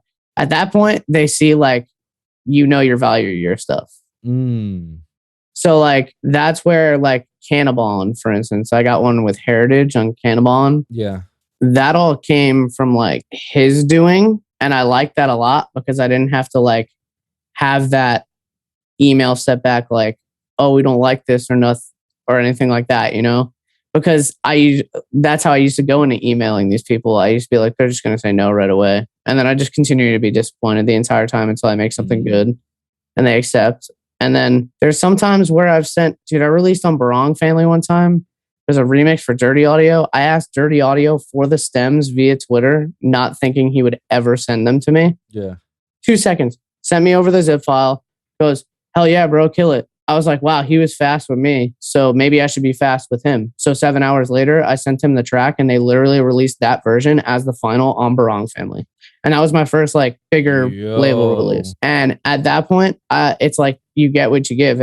If I send something to Subsidia versus something like smaller, and the something smaller is like, hey, we're really interested in this track, like 2 hours later, but Subsidia took 6 months. And I already have this like developed plan with the smaller label. I'm not going to say no, I'm going to take this and give it a Subsidia because they want it now. You know what I mean? Interesting. I'm going to give it to the people that like are quick with me so I can be quick with them. That way it all gets taken care of and there's no lag step. And that's why I don't release on a ton of labels right now. But I think mostly my goal is to get every like major EDM label. But like my dream is like Atlantic and all these other labels. But like it's not even like signing to the label. It's just like working with artists that are on the label. Right. That way I don't have to be the punching bag. Right. My biggest dream for releasing a song is on Monster Cat. Yeah, Monster Cat's sick. Really melodic stuff. Yeah. I mean, their standards are high. I'll tell you I liked when Dion was releasing fucking a lot of Monster Cat. That was fun. I like Dion when he was releasing his shit. I mean, Dion just found my music like probably a month ago. So yeah, I shoot the shit with him over on Discord. They play this one song that I have with Vulcan out. This song's getting played like fucking everywhere. That's fucking but dope, it's bro. like, but it's got the pop, lock, and drop it vocals on it. Like that thing up. Pop. Yeah. So like people gravitate towards that, like I was saying Right. earlier. And Dion was like one of those people that was just like, bro, you took it and you like made it like a little melodic, but it's still like dirty. Yeah. And that's why I like listening to like Dion stuff. Dion stuff is just so clean, bro, that it's like, and he was doing it when he was like 13. Like him and Ray Wow. Volpe are like two really young ones. Yeah, man, and they're big now. Like Epic. No, they were big. They were big years ago, and that's just like how it worked back then. It's like Sonny Moore when he was in From First to Last touring when he was 16. Like it was normal for people to like tour when they were 16 back like in the early 2000s. You know. And now look at where they are right now, man. That's insane story, man. I put it like this too. As a musician, like in a band, I think it's a lot tougher to like. That's why you see a lot of people becoming producers now, like in their mid 20s, because it's like one of those things that you can learn the craft and you don't need any like physical like demands to play it. Like if you're playing in a band or you're learning piano when you're young and then you learn piano in your mid 20s, that's like a way different. Yeah, it's like a way different way to learn piano because your fingers are already grown. Yeah. So you can't like create that, like you can't create any like depth in your reach with your fingers because you learned it too late. And that's why I think a lot of people that were in bands and playing instruments and stuff, all those kids were like young in the mid 2000s going on tour and stuff because they were like popping out of the womb with guitars and their family was giving them like guitar lessons and stuff. So when producing started becoming more popular, people were just like, all right, YouTube exists. Myself included. I mean, that's basically how it happened because I started producing late. Like I was in my mid 20s when I started producing, you know? So it was like, it was kind of hard for me to grasp the concept of music theory and playing the piano or any other instrument, you know? Like, so I had to do it like the manual way, the way everybody was learning for YouTube. So I was like, all right, this is how they do it. Like, all right, cool. Let me learn how to do this, that. And then once I got the concept, once I learned all that stuff, I had to go through various different artists like Adair, Company, Mostep, and Adair is sick. Crimson Child. I had went to all of those guys.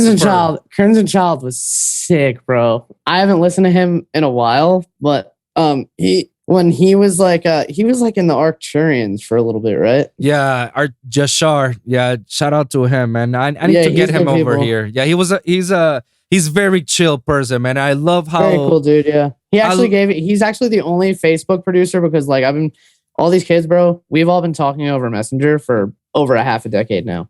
So like, it's cool to see like some of these kids evolve into like different sounds, right, and stuff. And he like moved into like, he just always had quality, that kid. He always had it, bro. Like he was a nerd for it. Yeah, like, you gotta be a nerd for that shit. Basically, I remember when in the tutoring sessions, bro. Like the way he was showing me how to do certain things and how to sound designing by resampling. He's definitely definitely more of a technical guy. Yeah, it was so technical, and he was like, "Dude, don't sidechain like this. Like, do it like the most sidechaining using like Kickstarter or sidechaining using the what's the other one? The Shaper bots. Yeah, no, go this way. Live 8 compressor. I'm like, what? Live 8 compressor from Ableton? He knows the deal. And he's like, yeah, dude, do it like this. Do it like Live this. 8. It's Live 8 or glue compressor. Well, he showed me the Live 8. The Live 8's great. Don't get me wrong. But if you don't have Live 8 or something, right? Like if you don't have the Live 8 compressor, just chilling. Just use the glue. A regular glue compressor. Yeah, goes such a long way. But I was just like blown away how easy that shit. And he's like, see, and now you don't have to send all this shit to the send channel. Like you can just like put them up here into this channel. So he does it like me. Yeah. So like that's I bond with producers that do it like that because like I said, I mix and master like a lot of projects. Yeah. And they'll send me their project file out and I'll like analyze it and I'll see what's going on with it. Like typically people like to just do things like the hard way by sending it because they think it's easy. Like that send and side chaining to that. Like what if I want my bass and my plucks to sidechain and my kicks different? Yeah. Can you do that from a send and edit it? You really can't. And not only that, it's like you'd have to add another compressor and you'd have to add another one to like route to that specific one. So I basically just take a compressor like he does and just put it on okay, so like this is my bass group here. Let me analyze it real quick. Okay, let me compress that. Okay, it's going to go into the side chain. Then I'll go to my percussion and I'll say, okay, this is going to require a different kind of side chain for me, at least, to fit it in the mix a lot better. So a lot of people thinking that they got to send things to different things all the time. It's a waste of time sometimes. It is to me now. Like it is. I The can't. sends, I don't even touch sends, bro. Yeah, nada. After Jashar, man, I go by his methods, and by far, going by his methods, my music has improved significantly. Even my level of sound designing, because back then I was learning how to sound design like A&Rs style, like I was learning how to sound design like Moses. Yeah, because Adair and Nitty Gritty used to do the fucking bass house. Yeah. I remember that. And remember, like these guys are showing me how they sound designing, doing growls and samples as if they were the ones doing it. And I learned how to do it like they do it. The only problem is like, okay, do I want to make it genuine to yourself? Yeah. I don't want to sound like them. I want to take their concept and take it to another next level. The problem is that Serum has become such an oversaturated plugin that everybody can use it. And Adair says, like, Lane has told me, like, you know, Serum is definitely a limitless. Like, there is no limit. Yeah. I beg to differ. I feel like Serum has already reached a point in which, like, you can only do so much with it because it's gotten to a point that everybody has Serum and everybody can start sounding the same. So my issue was like, I want to be completely different from what everybody was doing with Serum. So Jashar Grissom basically showed me the methods. Resample. Bro. Yeah. After I learned how to resample from his methods and using Portal, using the Corpus, using the LFO shapers and all that shit from stock plugins. And Portal was probably the only for party. Portal's cool. I love Portal, man. And after learning all that shit, it's like, bro, I'm doing sound designing, just resampling shit. That's it. Yeah. And when I hear my music that it's now versus my music that it was back then when I was using all those sounds, how they taught me, bro, it's like you can tell night and day how different it is, bro. And it's insane. And now, like, sound design is just resampling for me. Like, it's becoming like, that's how I'm only building my trust, by resampling. And now that's what's crazy. That's what, like, going back to what I was saying before about everybody being on like Messenger together over those last few years. Like, one of the bigger ones that I saw that was like a change in quality, like really fast, was like GOM. Oh, like Chris wasn't even like awesome. And then all of a sudden, I started getting demos from him that were lighting my computer up. Like, they were just like fucking, I was just jamming to them. And then like I'd send him some stuff, and I realized that like he was like evolving. And then now GOM's putting work. GOM's like touring and shit. I fucking love that for him. Same thing with like Revlo. Revlo is another good friend of mine. Damn, bro, you know a lot of people. Oh, bro, I've been here for a minute. It's fucking weird. Yeah, some but lately, some of my like influences, I've kind of just like, I've always wanted to learn how Peekaboo did his stuff because it always like satisfied my ear very well. Right. And then one day I got invited into like a Discord group with Peekaboo there.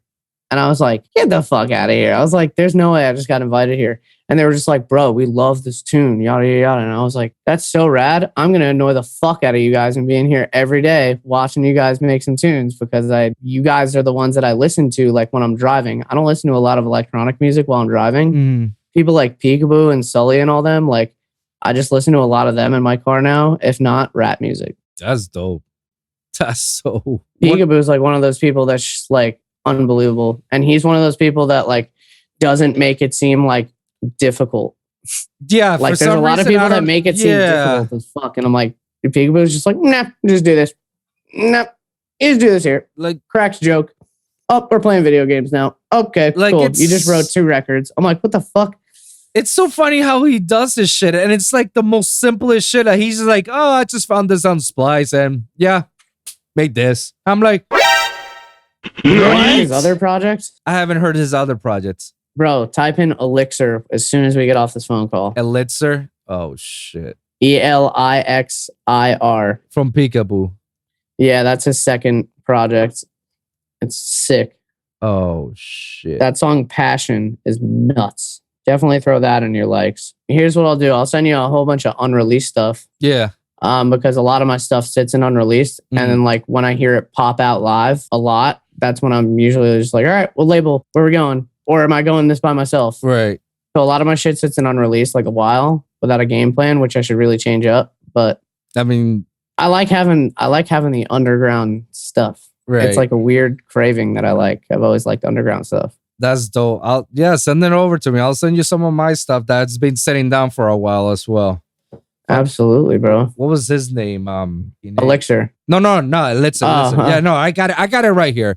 The other plugins that I saw from Dr. Ozzy that he was testing that I've never heard in my goddamn life was Fracture XT and Palindrome by Glitch Machines. Yeah, see, Dr. Ozzy is one of those people. I watch his streams and he loses me sometimes because he's so technical and he uses like a lot of different things. Yeah. He like confuses me. A lot of people like that. And companies kind of like that too. Kyle is different. I don't know. Kyle's a cool friend of mine too. He's really cool. Shout out. Like he was writing some Maddox packs. Yeah, I mean, Kyle was the original OG of some Maddox packs, you know? Him and Tassione. Yeah, him and Tassione. And at one point, Wooly Adam was part of that. And Lane was part of that too, you know, at one point. And Phase One. Bro. Yeah, bro. Like we were talking about some of these guys, you know, the big guys. Nasco too. First time I ever met Kyle, I was like, dude, you make the most annoying snare in the goddamn world that's getting like in everybody's tracks. And he was just like, I can't tell if it's a compliment or not. This is like years ago. I was like, yeah, bro, it's some nerdy shit, whatever. No, I actually met him in the Ritz green room and we were like hanging out one night and he was like, really he was just really open. That guy's really nice to talk to. No, he's definitely a nice guy. I met him. That guy never makes you feel uncomfortable. Yeah, I never met him face to face. I met him through text messages and through like mentoring sessions through Nitty Gritty. So obviously I met Kyle through that, and best thing I've ever got from him was how he makes his growls and how he makes his second growl to make a sound like a Haas effect on that growl. Yeah. So you can have that revert tail and then make another one with the same one, but with all effects. And then you just layer it down and have one nice little growl. I'm like, by one growl and you got this ginormous growl and like, holy shit. Just stacking. And it was between him and Modestep that I learned how to construct my drops by using one sound and just like do that one drop with that one sound. Just fuck it up how many times you want to and just have it like Lego blocks, you know, like, all right, this, then this, then this, and then this, and have one cohesive song because they told me like, you know, if you make it with one sound, it makes it sound much more cohesive than if you're like doing one sound for a certain part and then have a growl from a different sample pack or something like that. It's like different. It needs to work cohesively. Yeah. In a sense. Yeah. In a sense. And working key. Yeah. You got any favorite producers out right now? Like almost like maybe even some young guns, people that like don't get talked about? I do. Like right now, Lost Chameleon. I interviewed him just recently. Shout out to him. He's by far one of my favorite producers right now because he sent me like a huge unreleased list of music that he hasn't released before. There's like 40, 50, 60 songs. Like it's a ridiculous amount. But people like Leatrix are like that. Leatrix sends around packs that are like 60 tracks deep. I'm like, dude, what the fuck is the matter? Like, what the fuck? Like, send this already. Like, or release this shit already. I'm telling you, right now, I'm shocked. I'm honestly shocked that he hasn't been picked up by anybody or anybody's been playing his music because I am not tuning anyone's horns. When I see talent, I see talent. This kid is from Greece and he's very talented. So bro, it's always the ones that don't have a scene around them strong enough. Yeah. That make the most out of pocket music. Like exactly. I have this song with this dude from fucking Italy. His name is Eater. This dude from Italy just makes trap music, but every time he sends me demos, he sends me like a lot of them for one.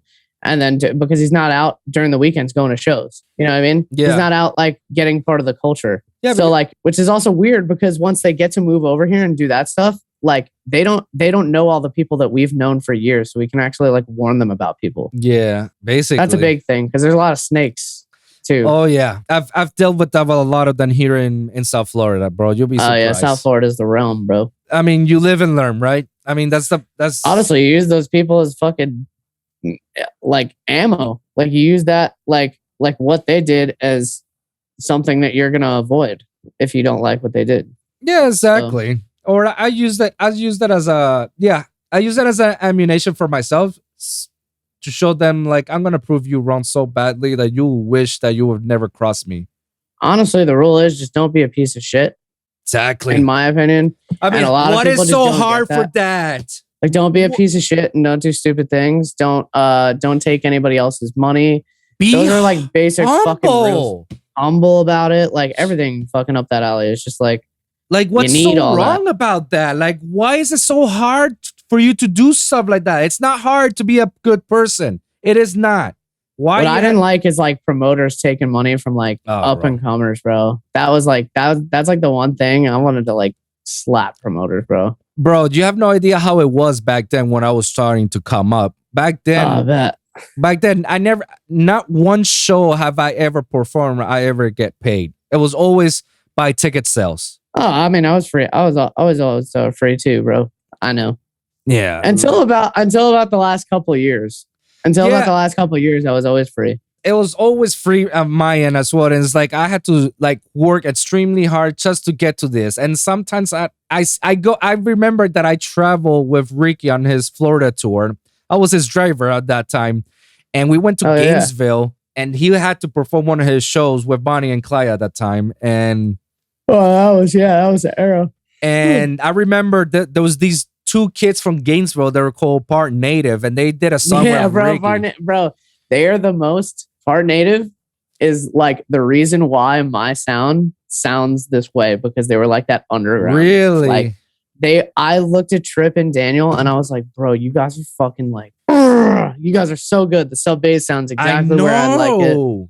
They even like gave me pointers. They used to give me pointers and then Trip went off and did fucking Shipwreck, and Shipwreck's even like clean house music that I love. Like I think it's sick. Like it was dope, man. I enjoyed Trip and Dale at the time when I met them, man. They were cool people and we were just hanging around in the hotel, you know, exchanging ideas and shit.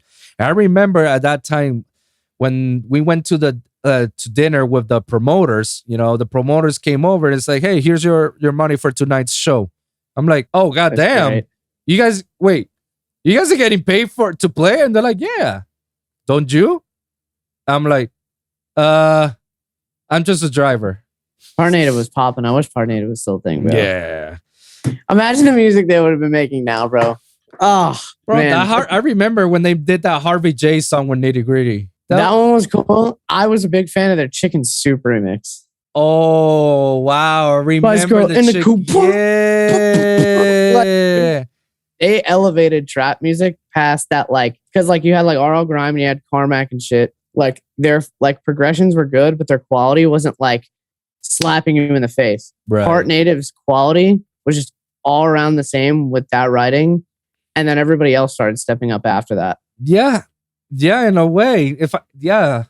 Shit, man. I think these guys even it was around that era. Around that era, Bilo started making like more like in your face. Yeah, that is true. All them like it wasn't even like because of them, but it's just like when one or two or three people kind of like push that bar, it starts to become popular around. So other people start to grab at that and they realize, oh, I can make that same kind of quality or like genre even. Right. Damn. Part Native, bro. That was a weird one to bring up. They were like, bro, I used to try to copy them. I was like, Daniel, what is this? Or it was Trip. I said, Trip, what is the chain that you guys are using for your goddamn like bass? I asked him through like Snapchat and like they like told me and I instantly put it on my thing and I was like, wow, this just cut 6 months out of my life. Like, what the fuck? I was like, it took me another 6 months to figure this out at least. At least, bro. Yeah. Yeah. That good times, man. I like that, man. Yeah, man. Hopefully I get booked up at Miami soon. I'll definitely have y'all come out chill. Absolutely, bro. Same, bro. Like drink, bro. Yeah, show me Miami. Yeah, want bro. Some good food. I'm a big foodie. Hey, I'll show you the best Puerto Rican restaurant here in Miami. I'm Heads talking down. about. Make sure that Mofongos is on point. Oh yeah. I need yeah. that. I mean, tostones are always on point, in my opinion. Like, it's hard to fuck up twice fried plantains. Yeah, I don't know how you fuck up with that. People do fuck them up though. There's some bad restaurants out there, I'm sure. Jesus. Like, Or they try to find something different. I used to work at a restaurant that served tostones with short rib on the top, bro. Some fresh salsa. Dude, I'm gonna. Now I'm getting hungry. Yeah, I'm gonna start eating very soon, bro. Yeah, man. Yo, we're gonna wrap this up with a few more questions that we can go and eat out. Up to now, why has it that you decided to name yourself Plsma out of like multiple names that you may have? Plsma started as a duo with somebody. Oh, okay. And we were just like writing on Apple Notes, like things that sounded cool, like words that sounded cool. And this is crazy that you're asking me this question because I've never answered this question for somebody. Oh. And I know exactly how to answer it. So we wrote it down, right? And I was just like, man, nightmares dropping vowels. So I said, how about we just dip an A off of there and make it PLSMA? And we were just like, done deal, this and that. So over time, I've always tried to find stuff to incorporate with it. Like right now, my branding concept is kind of going into like plasma screen TVs. Like that's how I want to like incorporate all this stuff because I want to do a lot of like movie sampling and stuff. It's gonna be fucking wild. I'll show you all of it like when it's like all together. But fucking I had the A dropped and people were just like, oh, is it Plsma? And I was just like, no, just read it as you would nightmare, yada yada yada. And they got over it and this and that.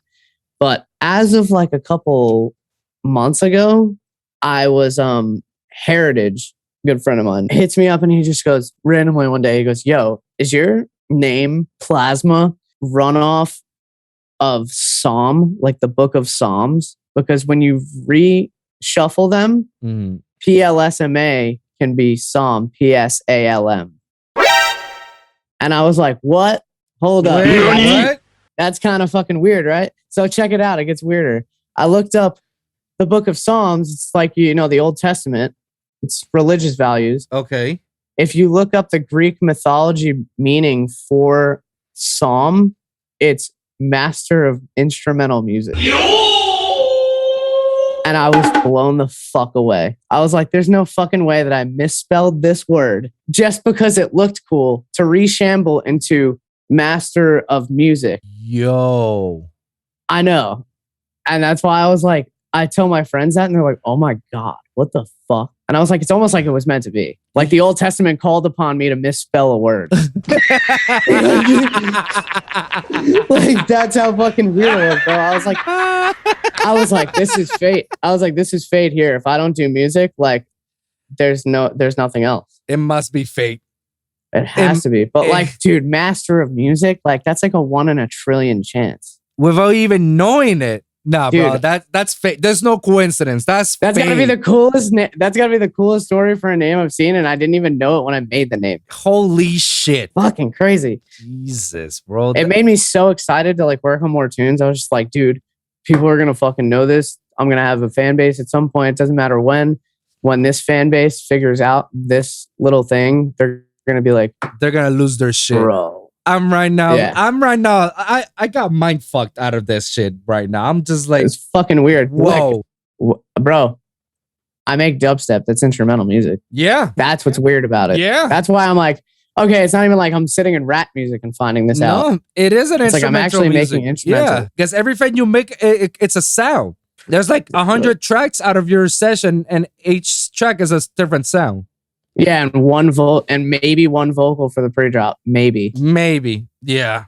That's dope. Wow. That's a fucking weird one, right? I know. Jesus I've Christ. never heard such a shit like this in my life. And I'm like, you just dropped me a F-bomb on me. And I'm like, oh my God. I told Blunts that one night. Me and Blunts were chilling one night. I was just like, bro, you should see this shit I figured out. And he goes, whoa.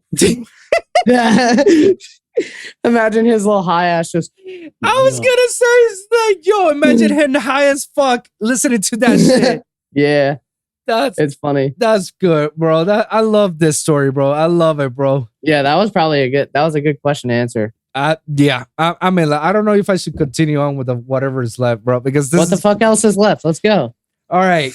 Up till now, bro. Tell me up till now, what has been your greatest accomplishment? My greatest accomplishment? Yeah. If it came to like the professionalism and stuff, okay. Releasing a song or like not like the business side of things or even like the streams and stuff like that.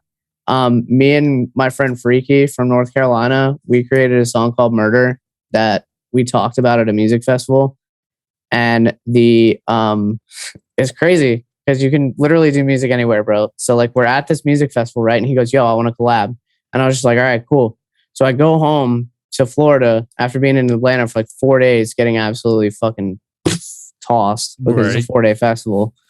And I get home and I'm like, yo, I really want to start this collab with Freaky, right?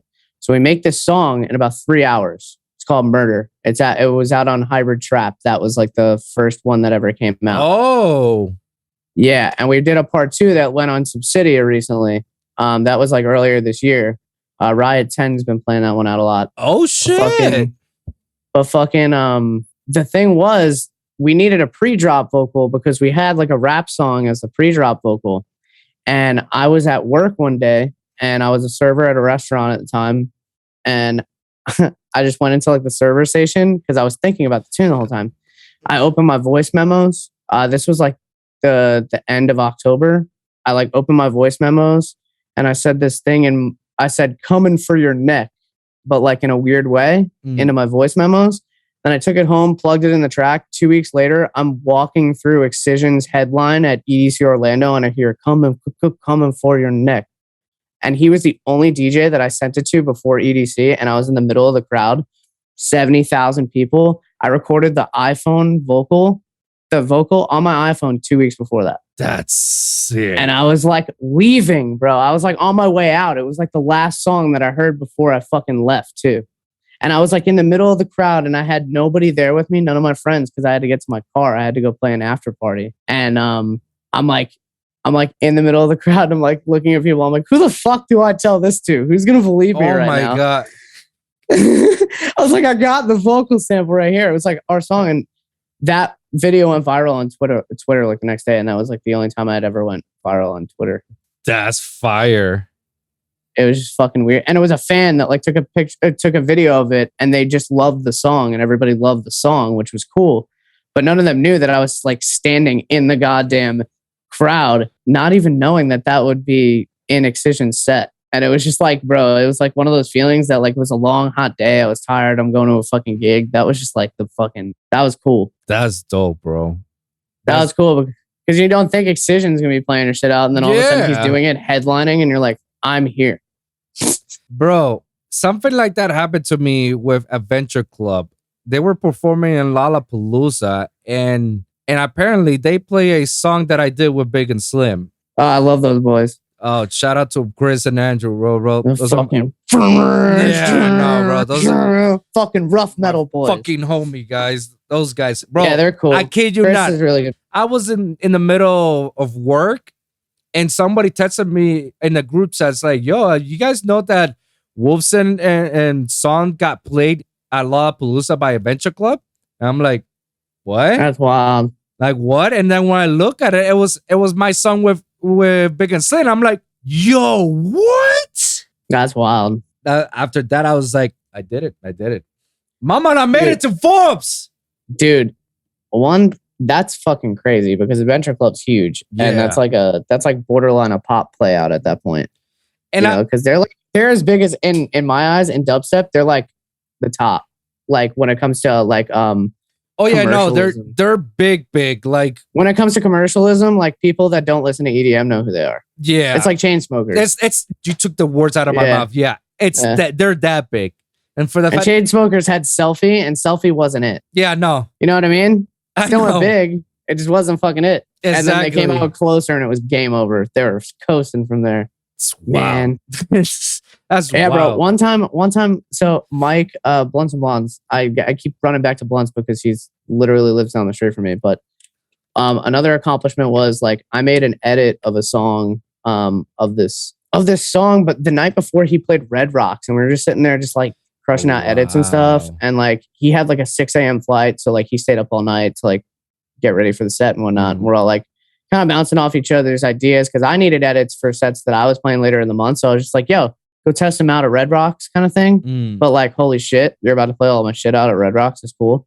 He played this one that I made the night before and had Halsey vocals over it, over an RL Grimes song, into like this Calcium song that I also had like my drop infused with it too. It was like a 5-song edit. And he played it the next day. And bro, it was like phone light hour kind of like playing. So like people heard this and they started going fucking nuts. And he caught a video of it. And he was just like, bro, that one is a problem. And then he played it every single festival from there, and it became, everybody knew that edit. Nobody knew it was mine ever, but like after a while, other producers start coming, yo, Mike told me that that's your edit, yada yada yada, you should send it over. And I'm like, nah, man, nah. I saw, dude. Nah, you don't even fucking talk to me, bro. You and your fake ass, how are you doing? Yeah. I saw. See you later, dude. Saw, dude. See you fucking later. Oh my god, bro. I'm loving this, man. So what is it that you're currently doing right now, and what do you hope to accomplish? What I hope to accomplish is, it seems far-fetched, but like if I stay to it, like it seems like something that I could definitely get into. I have extreme goals of being just like Pharrell Williams and controlling 90% of the radio. Oh. So I want to control 90% of the radio, whether it be mixing and mastering something, writing something, having something my song, just working anything with multiple artists that are just A-listers. Like I'm cool with that and never touring again. Like I could do that and I'd be fine. But like at the end of the day, touring's an adrenaline, bro. So it's like I really, an accomplishment for me right now, like a short-term goal is definitely to get tour hopping. I think by the beginning of next year, we should have that all figured out. That's dope. But other than that, like with the music and stuff, like labels and stuff, like I'm never going to say like a label is my goal. Cause like I've noticed that like labels have been my goal before, shot them down. And then their artists have played out those songs. Yeah. And I'm like, and like made them go viral. And I'm like, why the fuck would you guys say no to them? So like, I'm at that point where I'm like, with music, if you're ready for it, they're ready for it. These labels will be ready for it. Yeah. All of them at some point, whether I'm 65 years old or it's tomorrow. So music's timeless, man. I agree, man. One last question and we can wrap this up right here.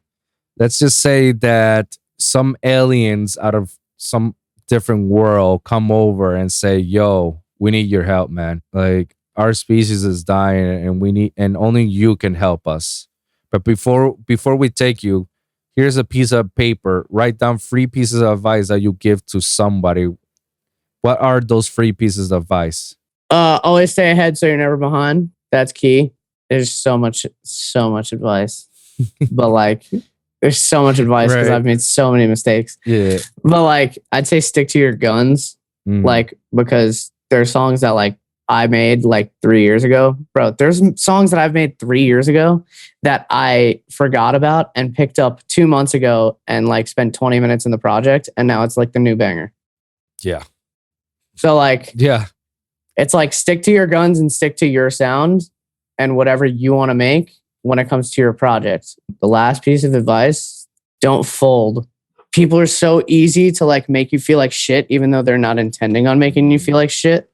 Like promoters and stuff. Yeah. Like when they don't pay you or they don't book you or something like that. Yeah. You know, just don't stop trying to get that booking, even though you could gain value somewhere else. Like you could become a better producer to the point where they want to book you. Or it's not even just them. It's like if labels deny your stuff, that's why managers play a huge role. Like at someone who like gets on labels consistently and they have like a manager that's like fresh and new and like ready to go. You gotta have like a manager that's like that doesn't either one take no shit or two like when they're sending emails, it's different than when you're sending emails because they're not working on the kick, the snare, the hi-hats for 7-8 hours at a time, building passion into it. If you're sitting there sending those emails and you're kind of like an artist that's like on the cusp kind of thing, it's not bad to ask for help from like other artists.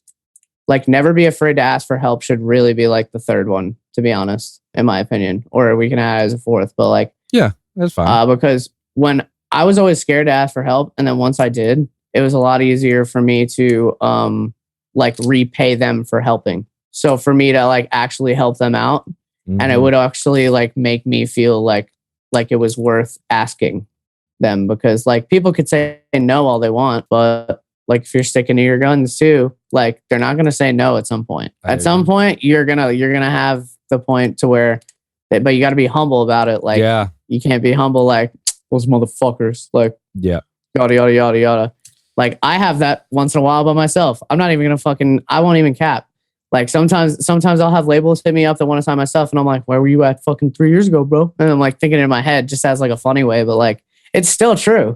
Yeah. It's like don't think that those people aren't going to be back, because there's people that weren't there for me at first that like, you know, like are trying to get all up in the shits later when they see shits popping a little bit. So you just gotta, you know, stick to your people. You also gotta have a healthy friend group. Healthy friend group is like the main important thing, bro. Yeah, I agree.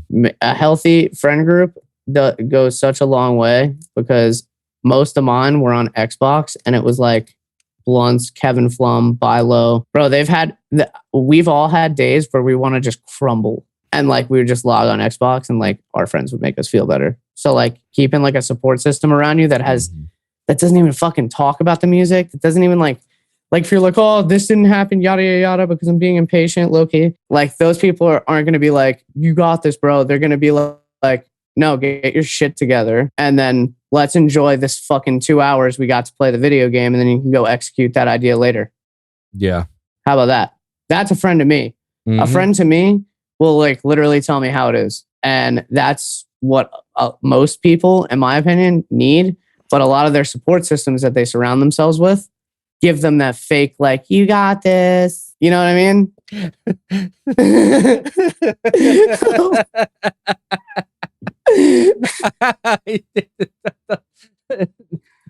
And you just hit the nail in the coffin, bro. I know. I need someone to be fucking yelling at me. I need someone to be like, yo, quit the fucking shit. Get this the way it is. And you got it. And I'm like, okay, that works a lot better for me. Yeah. Now I don't feel like I'm a baby being caressed at that point. But that was probably a funny one to leave off on. I agree, man. Thank you very much, bro. Absolutely, bro. I love the advice, man, bro. And I hope that many of our listeners and followers and viewers can actually appreciate the time and listen to this, you know, and actually take notes, because most of the stuff that we drop today are literally truth bombs and realistic shit that we've gone through in this industry, you know. And this is stuff that people need to take advantage and use this opportunity to advance your career and further, because if I don't do this, bro, it's a never ending cycle, you know? I know. And that's insanity. You know? So I'm breaking these chains, and I'm always open to check out new cats, man. I mean, another aspect for my podcast is I'm trying to push the narrative of these people who are talented as fuck and nobody's looking at that. Nobody's paying attention. I'm trying to put them on the map. Like, that's one of those people, bro. Yeah, bro. I want to put them on the map. Just like I told Dream Takers, just like I told Lost Comedian, and the same way I'm telling you and everyone else, anybody who comes to this show, bro, I want to try to help you guys as much as possible and put you out on the map. Heck yeah, bro. Let everybody know your story. I'm sure I'll see you in Miami soon. We'll be chilling. Absolutely, bro. So absolutely, bro. Definitely. It's good meeting you too. It's great meeting you. And before we leave, plug yourself out, man. Let the people know where they can follow you and expect your new music. SoundCloud /Plsma. PLSMA on any kind of, you know, Spotify, Apple Music. That's the main source. My Instagram's @plasma.jpg. I know it's all over the place, but for some reason, that drop day, bro, people take that. I don't know why. and so my Twitter's Plasma Music, my Facebook's Plasma Music. It's plasma.jpg on Instagram. SoundCloud's like Spotify, all that stuff. That's what you got to mean. Plasma. You know, pay attention to PLSMA with the drop day. That's it. Basically. Well, man, thank you very much for coming into the show. It was an honor and privilege, brother, for you coming Absolutely, over. bro. It was good talking to you. Great talking to you, man. And thank you guys for listening. And remember, every week it's a brand new episode with a brand new topic. So be sure to like and subscribe for your weekly episodes at the Lone Wolf Podcast for SoundCloud, Spotify, iHeartRadio, Apple Podcasts, and of course the YouTube channel at lonewolfpod.com. That's lonewolfpod.com, where you can check all my latest episodes. Please help me out. Subscribe. Let's get to 100 subscribers. If we do, I'll give out a free stems for one of my music, and you guys can do a remix out of it. Let's do a competition. And I can do like a one-on-one session with you guys, and we can talk shit or whatever. Let's just get to 100 subscribers on YouTube, guys. Let's just make this shit happen. So one more thing. I'm making a sample pack right now. Boom! Lone Wolf Podcast exclusive. Let's go! Yeah, that's the first time anybody's heard that. Let's go! I got a fatty coming, boys. All the producers. Plsma sample pack. Let's go. Coming in, y'all want them drums, boy. Y'all get them. Here we go, guys. So comment down below. Let me hear your thoughts. Share your experiences. If you guys got a specific topic that you want me to cover or we want Plsma to cover on the next episode, please let us know on the comments down below, and we'll probably go ahead and do so. So thank you guys for tuning in, and we'll see you guys with the next one.